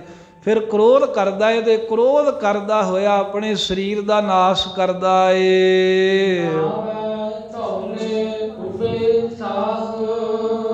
ਨਾਵੈ ਧੌਲੇ ਉੱਭੇ ਸਾਹ, ਹਾਹੇ ਮੁਕਤੇ ਦਾ ਉਚਾਰਨ ਸਾਹ। ਮਹਾਰਾਜ ਕਹਿੰਦੇ ਸਰੀਰ ਤੇ 9ਵੀਂ ਅਵਸਥਾ ਆਈ ਜੋ ਮੋਹ ਦੀ, ਨਾਵੈ 9ਵੀਂ ਮੋਹ ਦੀ ਅਵਸਥਾ ਤੇ ਧੌਲੇ, ਕਹਿੰਦੇ ਵੀ ਸਰੀਰ ਤੇ ਧੌਲੇ ਆ ਗਏ, ਭਾਵ ਚਿੱਟੇ ਕੇਸ ਆ ਗਏ। ਹੁਣ ਨਿਸ਼ਾਨੀ ਪੱਕੀ ਹੋ ਗਈ ਵੀ ਬੜੇਪਾ ਆ ਗਿਆ ਹੈ। ਧੌਲੇ ਆਉਣ ਤੋਂ ਪਹਿਲਾਂ ਬੁੱਢਾ ਹੋ ਜਾਂਦਾ ਏ, ਪਰ ਪੱਕੀ ਨਿਸ਼ਾਨੀ ਹੁਣ ਧੌਲੇ ਆ ਗਏ ਨੇ, ਕਹਿੰਦੇ ਵੀ ਬੜੇਪਾ ਆ ਗਿਆ। ਨਾਵੈ ਧੌਲੇ ਆਏ ਨੇ। ਉੱਭੇ ਸਾਹ ਹੁੰਦੇ ਨੇ ਵੀ ਲੰਮੇ ਲੰਮੇ ਸਾਹ। ਬੜੇਪੇ ਵਿੱਚ ਕਦੇ ਥੋੜ੍ਹਾ ਜਿਹਾ ਕਾਹਲੀ ਤੁਰਨਾ ਪਵੇ, ਫਿਰ ਕਿੰਨਾ ਚਿਰ ਸਾਹ ਨਾਲ ਸਾਹ ਨਹੀਂ ਰਲਦਾ, ਫਿਰ ਲੰਮੇ ਲੰਮੇ ਸਾਹ ਲੈ ਕੇ ਹੌਕੇ ਲੈ ਕੇ ਬੋਲਦਾ, ਭਾਵ ਕਿ ਔਖਾ ਹੁੰਦਾ ਏ। ਇੱਥੋਂ ਤੀਕਰ ਅਵਸਥਾ ਪਹੁੰਚ ਗਈ। ਇਹ ਆਉਣੀ ਤਾਂ ਹੈ, ਇਹ ਕੋਈ ਮਾੜੀ ਗੱਲ ਨਹੀਂ, ਪਰ ਕਹਿੰਦੇ ਇੱਥੋਂ ਤੀਕਰ ਵੀ ਨਾਮ ਨਹੀਂ ਜਪਿਆ।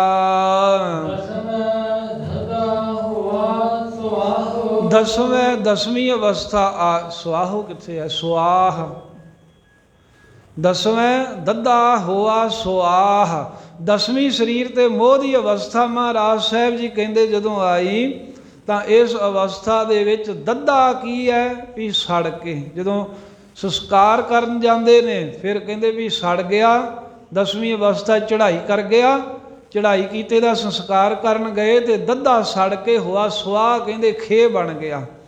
ਜਾਂ ਸਾਰੀ ਉਮਰ ਕਹਿੰਦੇ ਵੀ ਇੱਥੇ ਵਿਕਾਰਾਂ ਦੇ ਨਾਲ ਦੱਦਾ ਸੜਿਆ ਰਿਹਾ, ਵਿਸ਼ੇ ਵਿਕਾਰਾਂ 'ਚ ਸੜਦਾ ਰਿਹਾ, ਜਦੋਂ ਮਰਿਆ ਉਦੋਂ ਕਹਿੰਦੇ ਫਿਰ ਸਰੀਰ ਵੀ ਸੁਆਹ ਹੋ ਗਿਆ।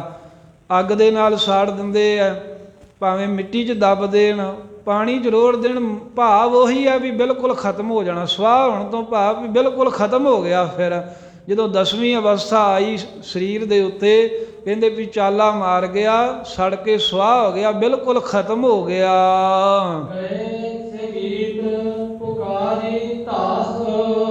ਤਾਹ ਗਏ ਸੇ ਗੀਤ ਪੁਕਾਰੀ ਤਾਹ। ਸੇ ਤੇ ਗੀਤ ਵੱਖੋ ਵੱਖ ਪਾਠ ਮੁੱਖ ਹੈ, ਦੂਜਾ ਪਾਠ ਹੈ ਸੰਗੀਤ ਇਕੱਠਾ। ਗਏ ਸੇ ਗੀਤ, ਸੇ ਤੋਂ ਭਾਵ ਉਹ ਜਿਹੜੇ ਗੀਤ ਸਨ ਜਿਹੜੇ ਗਾਉਂਦੇ ਸੀ ਵਿਆਹਾਂ ਦੇ ਸਮੇਂ ਜਾਂ ਖੁਸ਼ੀਆਂ ਦੇ ਸਮੇਂ, ਕੁਝ ਲਾਭ ਹੋ ਗਿਆ ਤਾਂ ਕੱਛਾਂ ਵਜਾਉਂਦਾ ਸੀ, ਕੁਝ ਵੀ ਕਹਿੰਦੇ ਫਾਇਦਾ ਹੋ ਗਿਆ ਤਾਂ ਕਹਿੰਦੇ ਖੁਸ਼ੀ ਦੇ ਗੀਤ ਗਾਉਂਦਾ ਸੀ, ਉਹ ਗੀਤ ਗਏ, ਉਹ ਸਮਾਂ ਕਹਿੰਦੇ ਗਿਆ। ਹੁਣ ਪੁਕਾਰੀ ਧਾ, ਹੁਣ ਧਾਹਾਂ ਮਾਰ ਕੇ ਪੁਕਾਰਦੇ ਰੋਂਦੇ ਨੇ, ਕਹਿੰਦੇ ਹੁਣ ਰੋਣ ਦਾ ਸਮਾਂ ਆਇਆ। ਜਦੋਂ ਮੜੀਆਂ 'ਚ ਖੜਿਆ ਉਹ ਖੁਸ਼ੀਆਂ ਦੇ ਗੀਤਾਂ ਦਾ ਸਮਾਂ ਲੰਘ ਗਿਆ। ਜਾਂ ਸੰਗੀਤ ਮੁੱਖ ਇਕੱਠਾ ਪਾਠ ਜਿਹੜਾ ਦੂਜਾ, ਸੰਗੀਤ ਤੋਂ ਭਾਵ ਹੈ ਸੰਗੀ ਸਾਥੀ ਸੰਬੰਧੀ। ਗਏ ਸੰਗੀਤ, ਕਹਿੰਦੇ ਵੀ ਜਿਹੜੇ ਸੰਗੀਤ ਸੰਬੰਧੀ ਸੰਗੀ ਸਾਥੀ ਗਏ ਸੀ ਨਾ ਲੈ ਕੇ ਮੜੀਆਂ ਤਿੱਕਰ, ਪੁਕਾਰੀ ਧਾ, ਕਹਿੰਦੇ ਧਾਹਾਂ ਮਾਰ ਕੇ ਰੋਂਦੇ ਨੇ, ਯਾਦ ਕਰਦੇ ਨੇ ਹਾਏ ਉਹ ਛੱਡ ਕੇ ਚਲਾ ਗਿਆ, ਐਵੇਂ ਧਾਹਾਂ ਮਾਰਦੇ ਹਨ। ਉੱਡਿਆ ਹੰਸ, ਹੰਸ ਜੀਵ ਆਤਮਾ ਕਹਿੰਦੇ ਵੀ ਜਮਾਂ ਦੇ ਵਸ ਪੈ ਗਿਆ, ਜਮ ਲੈ ਕੇ ਉੱਡਿਆ, ਉੱਡ ਗਏ ਚਲੇ ਗਏ। ਦਸਾਏ ਰਾਹ, ਫਿਰ ਜਮਾਂ ਦੇ ਕੋਲੋਂ ਦਸਾਏ ਨਾਮ ਹੈ ਪੁੱਛਣ ਦਾ, ਰਾਹ ਪੁੱਛਦਾ ਫਿਰਦਾ, ਕਹਿੰਦਾ ਕਿੱਥੇ ਲੈ ਕੇ ਚੱਲੇ? ਉਹ ਕਹਿੰਦੇ ਦੱਸਦੇ ਆ ਤੈਨੂੰ ਵੀ ਸਾਰੀ ਉਮਰ ਜੋ ਕਰਮ ਕੀਤੇ ਉਹ ਨਰਕਾਂ 'ਚ ਹੀ ਖੜਾਂਗੇ। ਜਾਂ ਦਸਾਏ ਰਾਹ, ਰਾਹ ਪੁੱਛਦਾ ਹੈ ਭਾਵ ਭਰਮਦਾ ਏ, ਧੱਕੇ ਖਾਂਦਾ ਹੈ, ਕਦੀ ਕਿਸੇ ਜੂਨ ਵਿੱਚ ਕਦੀ ਕਿਸੇ ਜੂਨ ਵਿੱਚ।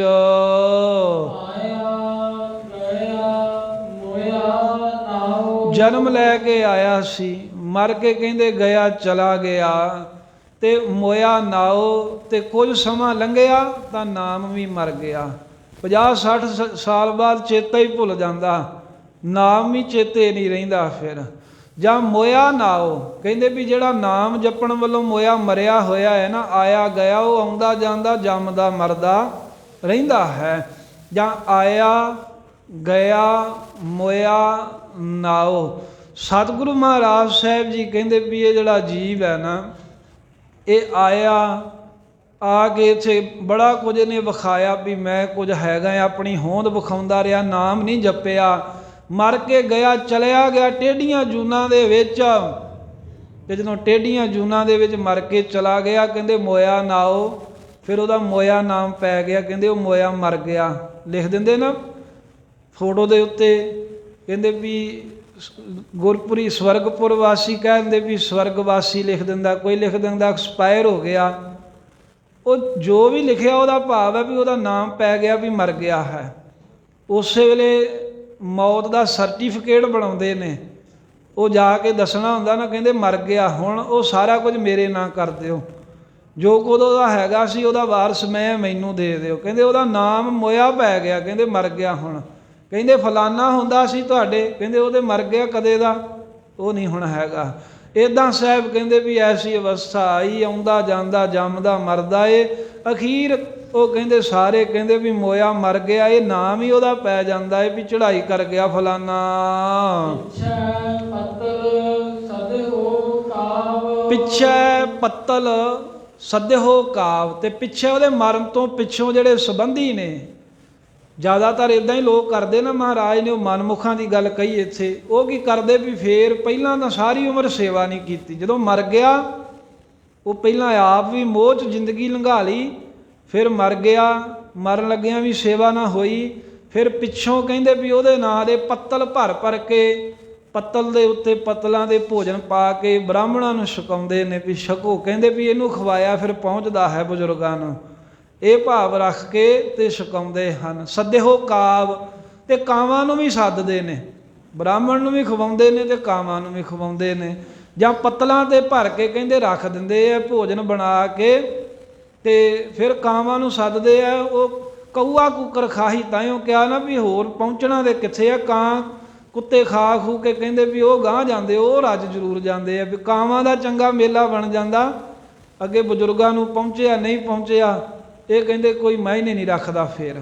ਸੋ ਇਸ ਪ੍ਰਕਾਰ ਦੇ ਨਾਲ ਕਾਂ ਕੋਈ ਖਾ ਜਾਂਦੇ ਹਨ, ਕੁਝ ਬ੍ਰਾਹਮਣ ਖਾ ਗਿਆ, ਕੁਝ ਕਾਂ ਖਾ ਗਏ। ਜਿਵੇਂ ਇੱਕ ਸਾਧ ਸੰਗਤ ਕੋਈ ਪਰਿਵਾਰ ਸੀ, ਹੈ ਭੋਲੇ ਜੇ ਸਨ, ਭੋਲੇ ਹੀ ਇਹਨਾਂ ਲੋਕਾਂ ਦੇ ਵਸ ਪੈਂਦੇ ਹੁੰਦੇ ਸੀ ਨਾ। ਉਹ ਚੜ੍ਹਾਈ ਕਰ ਗਿਆ ਉਹਨਾਂ ਦਾ ਬਜ਼ੁਰਗ, ਉਹਨਾਂ ਕੀ ਕੀਤਾ ਵੀ ਸਰਾਧ ਆਇਆ ਤੇ ਸਰਾਧ ਦੇ ਉੱਤੇ ਖੀਰ ਬਣਾਈ, ਵੱਡੇ ਸੂਖਮ ਚੌਲ ਬਾਸਮਤੀ ਦੇ, ਸੋਹਣਾ ਦੁੱਧ ਪਾ ਕੇ, ਗਿਰੀਆਂ ਮੇਵੇ ਕਾਜੂ ਬਦਾਮ, ਹੋਰ ਕੜਾਹ ਬਣਾਇਆ ਕਾਜੂ ਪਾ ਕੇ। ਫਿਰ ਬ੍ਰਾਹਮਣ ਨੂੰ ਸੱਦ ਲਿਆ, ਉਹ ਆਇਆ, ਉਹਨੇ ਛਕਿਆ, ਖਾਧਾ ਰੱਜ ਕੇ। ਜਦੋਂ ਰੱਜ ਕੇ ਖਾ ਕੇ ਗਿਆ, ਸੋਚਦਾ ਗਿਆ ਵੀ ਇਹ ਮੇਰੇ ਚੱਕਰ 'ਚ ਫਸ ਸਕਦੇ। ਅਗਲੇ ਦਿਨ ਫੇਰ ਆ ਗਿਆ, ਕਹਿਣ ਲੱਗਾ ਵੀ ਉਹ ਤੁਹਾਡਾ ਬਜ਼ੁਰਗ ਮਿਲਿਆ ਸੀ ਰਾਤੀ ਸੁਪਨੇ 'ਚ। ਕਹਿੰਦੇ ਕੀ ਕਹਿੰਦਾ? ਕਹਿੰਦਾ ਵੀ ਭੁੱਖ ਤਾਂ ਮੇਰੀ ਦੂਰ ਹੋ ਗਈ ਵੀ ਤੁਸੀਂ ਸੋਹਣਾ ਕੱਲ੍ਹ ਖਵਾਇਆ, ਪਰ ਉਹ ਕਹਿੰਦਾ ਵੀ ਹੁਣ ਮੈਂ ਬਿਰਧ ਹੋ ਗਿਆ ਏ, ਵੀ ਮੇਰੇ ਤੋਂ ਤੁਰਨਾ ਔਖਾ ਏ, ਮੈਨੂੰ ਆਹ ਘੋੜੀ ਦੇ ਦਿਓ ਤੇ ਮੈਂ ਘੋੜੀ 'ਤੇ ਚੜ੍ਹ ਕੇ ਕਿਧਰੇ ਜਾਇਆ ਕਰਾਂਗਾ। ਉਹ ਵਿਚਾਰੇ ਭੋਲੇ, ਉਹ ਕਹਿੰਦੇ ਜੇ ਬਾਪੂ ਨੂੰ ਲੋੜ ਹੈ ਆਪਾਂ ਦੇ ਦਿੰਦੇ, ਆਪਾਂ ਕੀ ਕਰਨਾ। ਉਹਨਾਂ ਘੋੜੀ ਦੇ ਦਿੱਤੀ। ਬ੍ਰਾਹਮਣ ਹੋਣੀ ਲੈ ਕੇ ਹਰਨ ਹੋ ਗਏ। ਫਿਰ ਪਛਤਾਉਣ ਲੱਗ ਪਏ, ਆਉਣਾ ਜਾਣਾ ਔਖਾ ਹੋ ਗਿਆ। ਕਿਸੇ ਕੋਈ ਗੁਰਮੁਖ ਪਿਆਰੇ ਦੀ ਸੰਗਤ ਹੋ ਗਈ, ਉਹਨੂੰ ਗੱਲ ਦੱਸੀ ਵੀ ਇੱਦਾਂ ਹੋਇਆ। ਉਹਨੇ ਥੋੜ੍ਹਾ ਜਿਹਾ ਉਹਨਾਂ ਨੂੰ ਵੀ ਸਮਝਾਇਆ ਵੀ ਇੱਦਾਂ ਥੋੜ੍ਹਾ ਹੁੰਦਾ। ਕਹਿੰਦੇ ਵੀ ਉਹ ਤੁਹਾਡੇ ਕੋਲ ਤਾਂ ਠੱਗੀ ਮਾਰ ਕੇ ਲੈ ਗਿਆ ਘੋੜੀ 'ਤੇ, ਬ੍ਰਾਹਮਣ ਚੜ੍ਹ ਕੇ ਕਦੀ ਇੱਧਰ ਜਾਂਦਾ ਕਦੀ ਉੱਧਰ ਜਾਂਦਾ। ਅੱਜ ਦੇ ਸਮੇਂ ਕਹਿ ਲਓ ਵੀ ਗੱਡੀ ਲੈ ਲਈ ਉਹਨੇ ਉਹਨਾਂ ਕੋਲ, ਵੀ ਉਹ ਹੋਟੇ 'ਤੇ ਉਹ ਲੈਂਦਾ ਫਿਰਦਾ ਏ, ਬਜ਼ੁਰਗ ਤੁਹਾਡੇ ਨੂੰ ਕੀ ਪਹੁੰਚਿਆ। ਫਿਰ ਕਹਿੰਦੇ ਹੁਣ ਵਾਪਸ ਕਿਵੇਂ ਲਈਏ? ਕਹਿੰਦੇ ਵਾਪਸ ਇਉਂ ਕਰੋ ਵੀ ਉਹ ਸਾਰੀ ਗੱਲ ਸਮਝਾ ਦਿੱਤੀ ਵੀ ਤੁਸੀਂ ਉਹਨੂੰ ਸੱਦੋ ਵੀ ਸਾਡੇ ਬਜ਼ੁਰਗ ਦਾ ਸੁਨੇਹਾ ਆਇਆ ਵੀ ਉਹਦੀ ਲੱਤ ਟੁੱਟ ਗਈ, ਘੋੜੀ ਤੋਂ ਡਿੱਗ ਪਏ। ਕਹਿੰਦੇ ਇਸ ਢੰਗ ਨਾਲ ਸੱਦੋ ਉਹਨੂੰ। ਬ੍ਰਾਹਮਣ ਨੂੰ ਸੱਦਿਆ, ਉਹਨੇ ਸੋਚਿਆ ਵੀ ਮੈਨੂੰ ਕੁਝ ਹੋਰ ਦੇਣ ਲਈ ਸੱਦਿਆ। ਉਹ ਕਹਿੰਦੇ ਵੀ ਪੰਡਤ ਜੀ ਉਹ ਤਾਂ ਠੀਕ ਹੈ ਵੀ ਜਿਹੜਾ ਬਜ਼ੁਰਗ ਹੈ ਉਹ ਘੋੜੀ ਤਾਂ ਉਹਨੂੰ ਮਿਲ ਗਈ ਜੋ ਤੁਸੀਂ ਲੈ ਕੇ ਗਏ ਸੀ, ਪਰ ਸਾਡੇ ਬਜ਼ੁਰਗ ਨੂੰ ਤਾਂ ਘੋੜੀ 'ਤੇ ਚੜ੍ਹਨਾ ਨਹੀਂ ਸੀ ਆਉਂਦਾ, ਚੜ੍ਹਦੇ ਨੇ ਲੱਤ ਤੁੜਾ ਲਈ ਆ। ਹੁਣ ਉਹ ਕਹਿੰਦਾ ਏ ਵੀ ਮੇਰੀ ਲੱਤ ਜਿਹੜੀ ਹੈ ਨਾ ਉਹ ਬ੍ਰਾਹਮਣ ਨੂੰ ਸੱਦ ਕੇ ਉਹਦੀ ਲੱਤ ਵੱਢੋ, ਕਿਉਂਕਿ ਬ੍ਰਾਹਮਣ ਦੀ ਹੀ ਚੀਜ਼ ਇੱਥੇ ਪਹੁੰਚ ਸਕਦੀ। ਪੰਡਤ ਜਿਹੜਾ ਹੈ ਉਹਦੀ ਲੱਤ ਵੱਢੋਗੇ ਉਹ ਮੈਨੂੰ ਪਹੁੰਚ ਜਾਣੀ ਹੈ, ਵੀ ਜਿਵੇਂ ਕਿਵੇਂ ਮੇਰੀ ਲੱਤ ਹੁਣ ਸਾਬਤ ਕਰੋ। ਤੇ ਜਦੋਂ ਉਹਨਾਂ ਕਿਹਾ ਤੇ ਬ੍ਰਾਹਮਣ ਕਹਿੰਦਾ ਐਵੇਂ ਥੋੜ੍ਹਾ ਹੁੰਦਾ।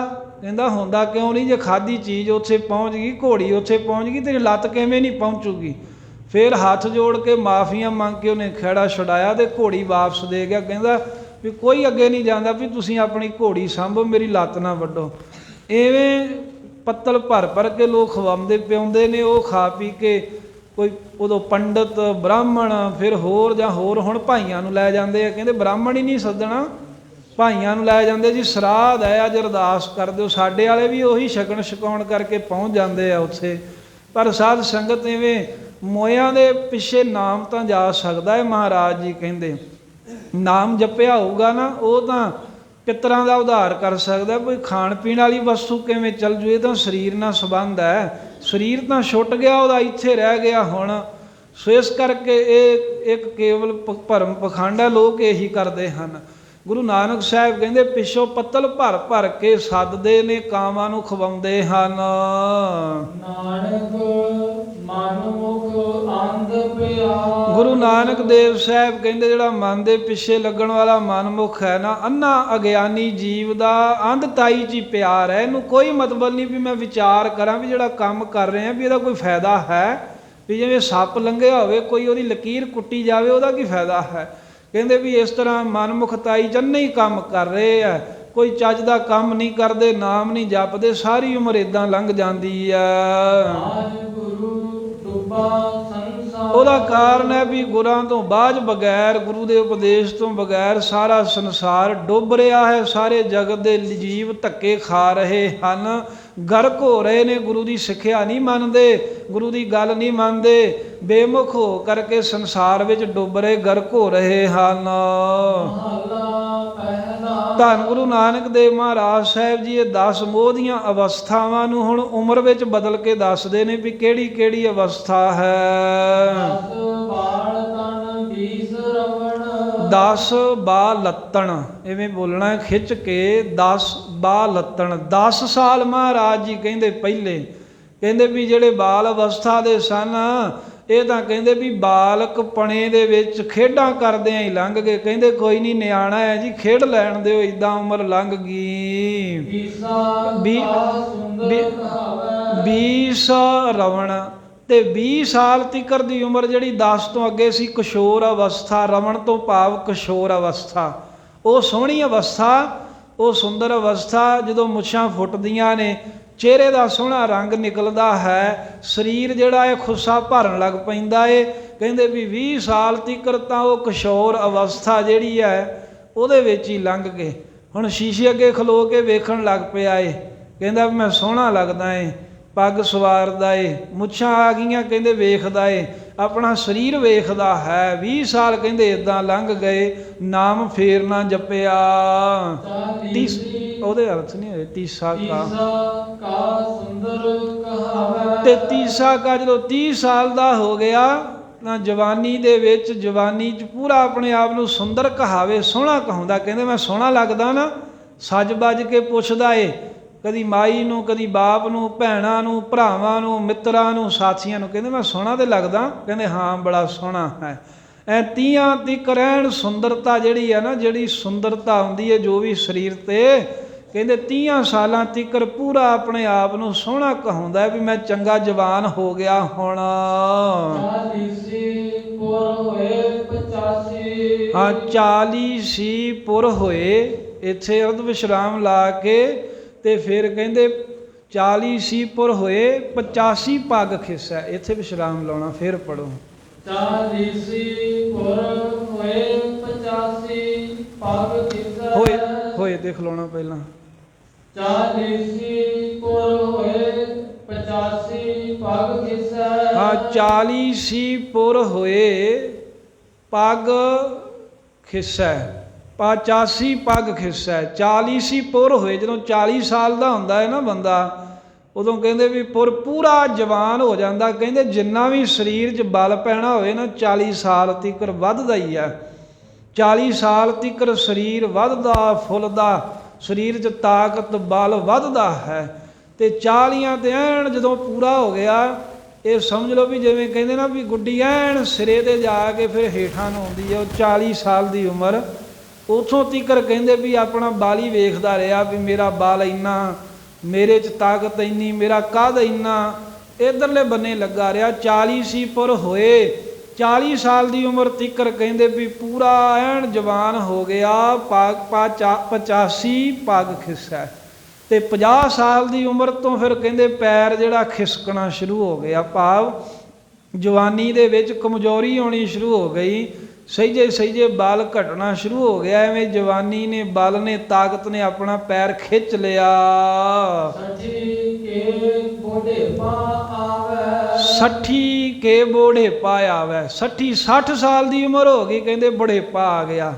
ਕਰ ਦਿੰਦੇ ਨਾ ਰਿਟਾਇਰ 2 ਸਾਲ ਪਹਿਲਾਂ ਹੀ ਕਰ ਦਿੰਦੇ, ਕਹਿੰਦੇ 58 ਦਾ ਹੀ ਕਰੋ, 60 ਵੀ ਨਹੀਂ ਹੋਣ ਦਿੰਦੇ ਜਿਹੜੇ ਨੌਕਰੀਆਂ ਜਿੱਥੇ ਵੀ ਕਰਦੇ।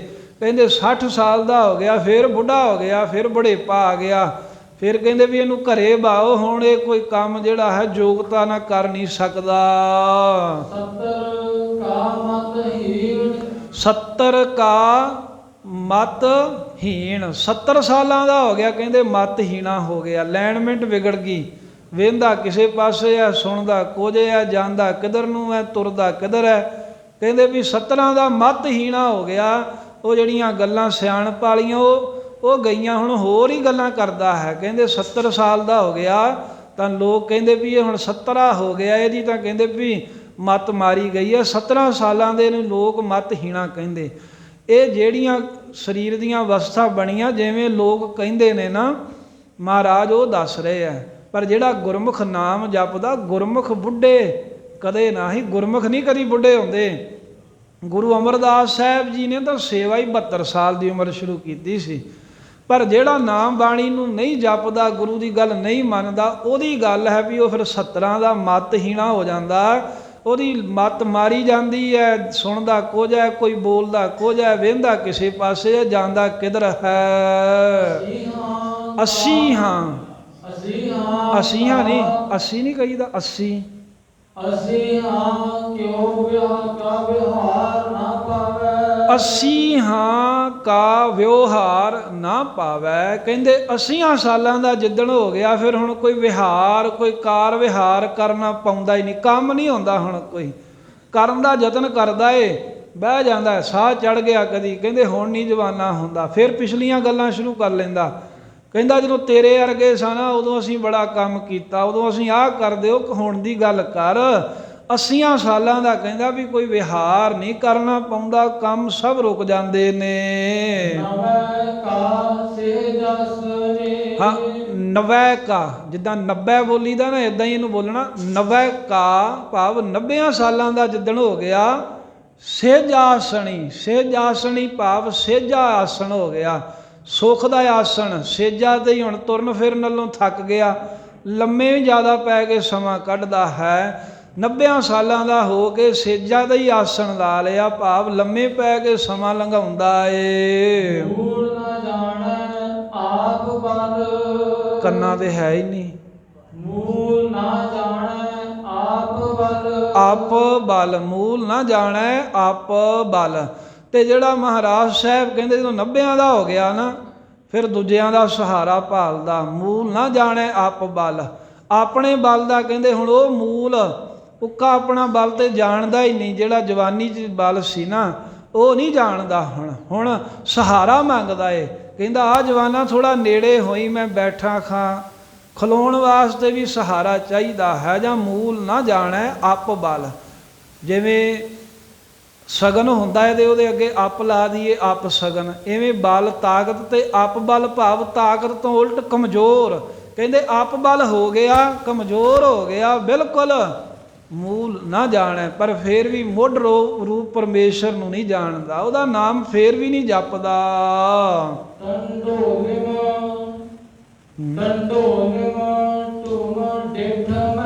ਟੰਡੋਲਿਮ ਢੂੰਡਿਮ ਡਿਠ ਮੈਂ। ਮਹਾਰਾਜ ਸਾਹਿਬ ਕਹਿੰਦੇ ਅਸੀਂ ਬੜਾ ਢੰਡੋਲਿਆ। ਸ਼ਾਸਤਰ ਜਿਵੇਂ ਗੁਰਾਂ ਦਾ ਬਚਨ ਹੈ ਨਾ, ਬਹੁ ਸ਼ਾਸਤਰ ਬਹੁ ਸਿਮਰਤੀ ਪੇਖੈ ਸਰਬ ਟੰਡੋਲ।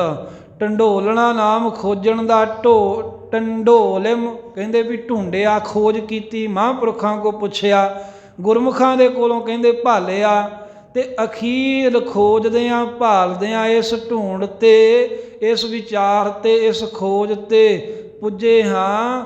ਇਹ ਗੱਲ ਅਸੀਂ ਕਹਿੰਦੇ ਵੀ ਵੇਖ ਲਈ ਹੈ, ਇਹ ਪ੍ਰਤੱਖ ਸਾਨੂੰ ਗਿਆਨ ਹੋ ਗਿਆ ਹੈ। ਨਾਨਕ ਜਗ ਧੂਏ ਕਾ ਧਵਲ ਹਰ। ਗਿਆਨ ਕੀ ਹੋਇਆ ਹੈ? ਢੰਡੋਲਦਿਆਂ, ਢੂੰਡਦਿਆਂ, ਖੋਜਦਿਆਂ, ਵਿਚਾਰਦਿਆਂ ਕਹਿੰਦੇ ਵੀ ਇਸ ਸਿਰੇ ਤੇ ਪਹੁੰਚੇ ਆ ਵੀ ਜਿਹੜਾ ਜੱਗ ਹੈ ਨਾ, ਗੁਰੂ ਨਾਨਕ ਦੇਵ ਸਾਹਿਬ ਕਹਿੰਦੇ ਸੰਸਾਰ, ਇਹ ਧੂਏ ਕਾ ਧਵਲ ਹਰ। ਕਹਿੰਦੇ ਵੀ ਜਿਵੇਂ ਧੂੰਆਂ ਹੁੰਦਾ ਹੈ ਨਾ, ਐਵੇਂ ਧੂਏ ਦਾ ਧਵਲ ਹਰ ਕੀ ਹੈ ਵੀ ਚਿੱਟੇ ਰੰਗ ਦਾ ਮਹਾਲੀ ਹੈ ਇੱਕ ਧੂਆਂ। ਜਦੋਂ ਧੂਏ ਦੇ ਜਿਹੜੇ ਬੱਦਲ ਜੇ ਹੁੰਦੇ ਨਾ, ਜਾਂ ਕਹਿੰਦੇ ਵੀ ਜਿਵੇਂ ਧੂਏ ਦੇ ਬੱਦਲ ਹਨ, ਉਹ ਬਸ ਹਵਾ ਜੀ ਆਈ ਤੇ ਜਿਵੇਂ ਉੱਡ ਜਾਂਦੇ, ਐਵੇਂ ਸੰਸਾਰ ਨਾਸਵੰਤ ਹੈ।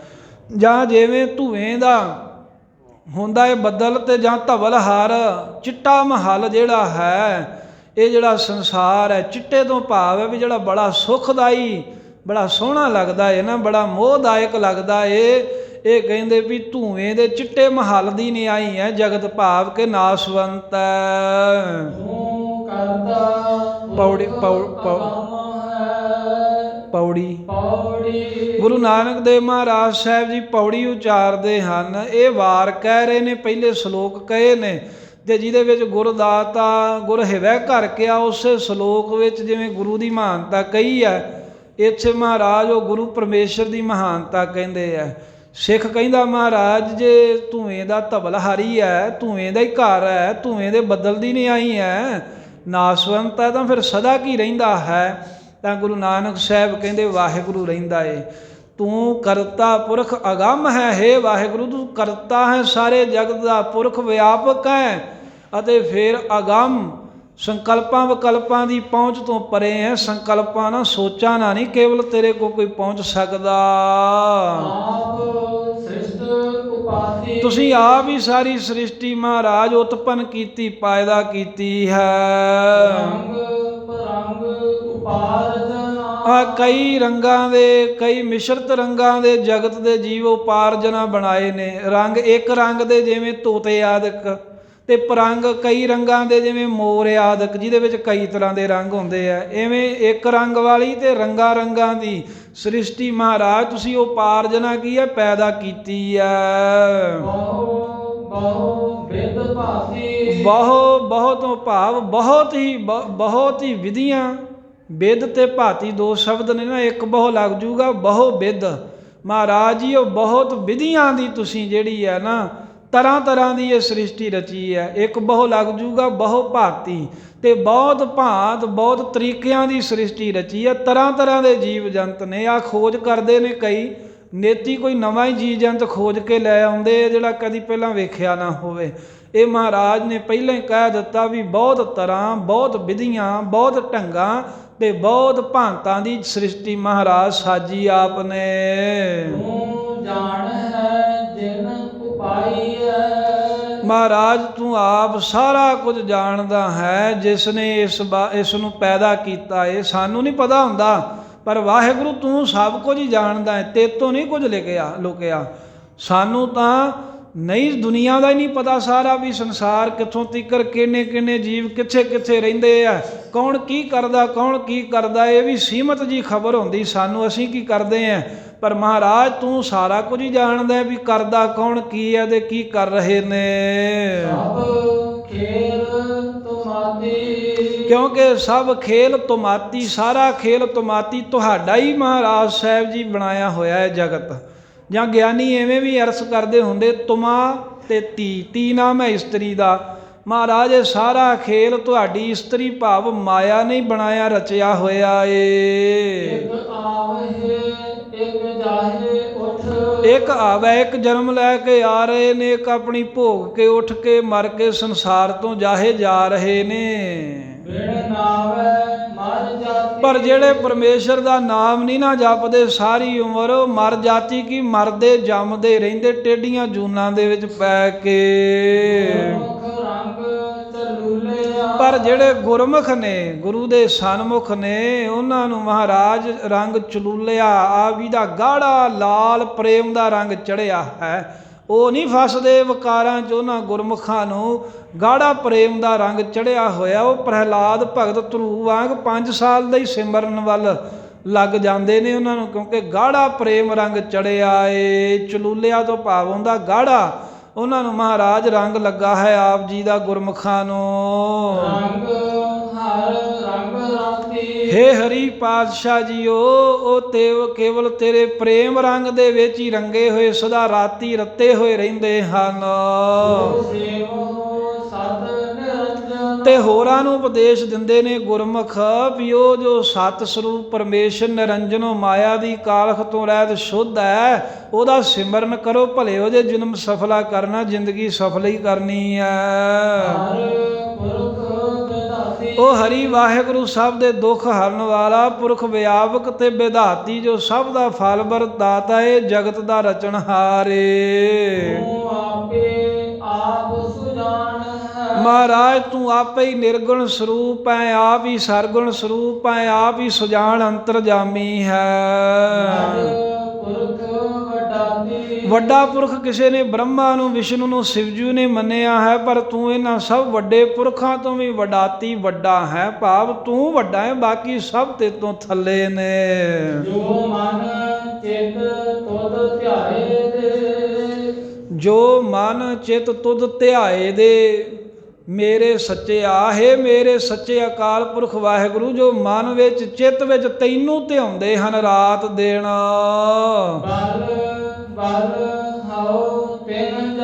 ਮੈਂ ਉਹਨਾਂ ਤੋਂ ਬਲਹਾਰ ਕੁਰਬਾਨ ਸਦਕੇ ਜਾਨਾ ਹਾਂ, ਜਿਹੜੇ ਮਹਾਰਾਜ ਸੱਚੇ ਪਾਤਸ਼ਾਹ ਤੈਨੂੰ ਜਪਦੇ ਨੇ, ਤੈਨੂੰ ਧਿਆਉਂਦੇ ਨੇ, ਤੇਰੇ ਗੁਣ ਗਾਉਂਦੇ ਹਨ। ਧੰਨ ਗੁਰੂ ਨਾਨਕ ਦੇਵ ਮਹਾਰਾਜ ਜੀ ਨੇ ਮਾਝ ਰਾਗ ਦੀ ਵਾਰ ਦੀ ਪਹਿਲੀ ਪੌੜੀ ਤੋਂ ਪਹਿਲਾਂ ਸ਼ਲੋਕ ਤੇ ਪੌੜੀ ਉਚਾਰ ਕਰਕੇ ਇਹ ਪਵਿੱਤਰ ਉਪਦੇਸ਼ ਦਿੱਤਾ। ਗੁਰੂ ਦੀ ਮਹਾਨਤਾ ਕਹੀ ਹੈ। ਸਰੀਰ ਤੇ ਮੋਹ ਕਦੋਂ ਕਦੋਂ ਪ੍ਰਬਲ ਹੁੰਦਾ ਏ, ਤੇ ਬੰਦਾ 100 ਦੇ ਵਿੱਚੋਂ ਮਹਾਰਾਜ ਨੇ 10 ਹਿੱਸੇ ਕੀਤੇ ਨੇ। ਇਹ ਇੱਕ ਬਹੁਤ ਆਤ ਦਾ ਹਿੱਸਾ ਜਾ ਕਰਕੇ ਵੀ ਇੱਦਾਂ ਇਹਦੀ ਜ਼ਿੰਦਗੀ ਸਾਰੀ ਲੰਘ ਜਾਂਦੀ ਹੈ। ਮਰਦਾ ਵੀ ਨਾਮ ਨਹੀਂ ਜਪਦਾ, ਮਨਮੁਖਾਂ ਦੀ ਹਾਲਤ ਕਈ, ਪਰ ਗੁਰਮੁਖ ਉਹਦੇ ਨਾਮ 'ਚ ਰੰਗੇ ਰਹਿੰਦੇ ਤੇ ਸਦਾ ਨਾਮ ਜਪਦੇ ਨੇ। ਗੁਰ ਸ਼ਬਦ ਦੀ ਵਿਚਾਰ ਕਰਦਿਆਂ ਅਨੇਕਾਂ ਭੁੱਲਾਂ ਗਲਤੀਆਂ ਹੋਈਆਂ ਨੇ। ਗੁਰੂ ਸਾਹਿਬ ਬਖਸ਼ਿੰਦ ਬਖਸ਼ਣਹਾਰ ਹਨ, ਬਖਸ਼ ਲੈਣਾ। ਤੂੰ ਆਪੇ ਆਪ ਸੁਜਾਨ ਹੈ, ਵੱਡ ਪੁਰਖ ਵਡਾਤੀ, ਜੋ ਮਨ ਚਿਤ ਤੁਧ ਧਿਆਏ ਜੇ, ਮੇਰੇ ਸੱਚਿਆ ਬਲ ਬਲ ਹੋ ਤਿਨ ਜਾਤੀ। ਵਾਹਿਗੁਰੂ ਜੀ ਕਾ ਖਾਲਸਾ, ਵਾਹਿਗੁਰੂ ਜੀ ਕੀ ਫਤਿਹ।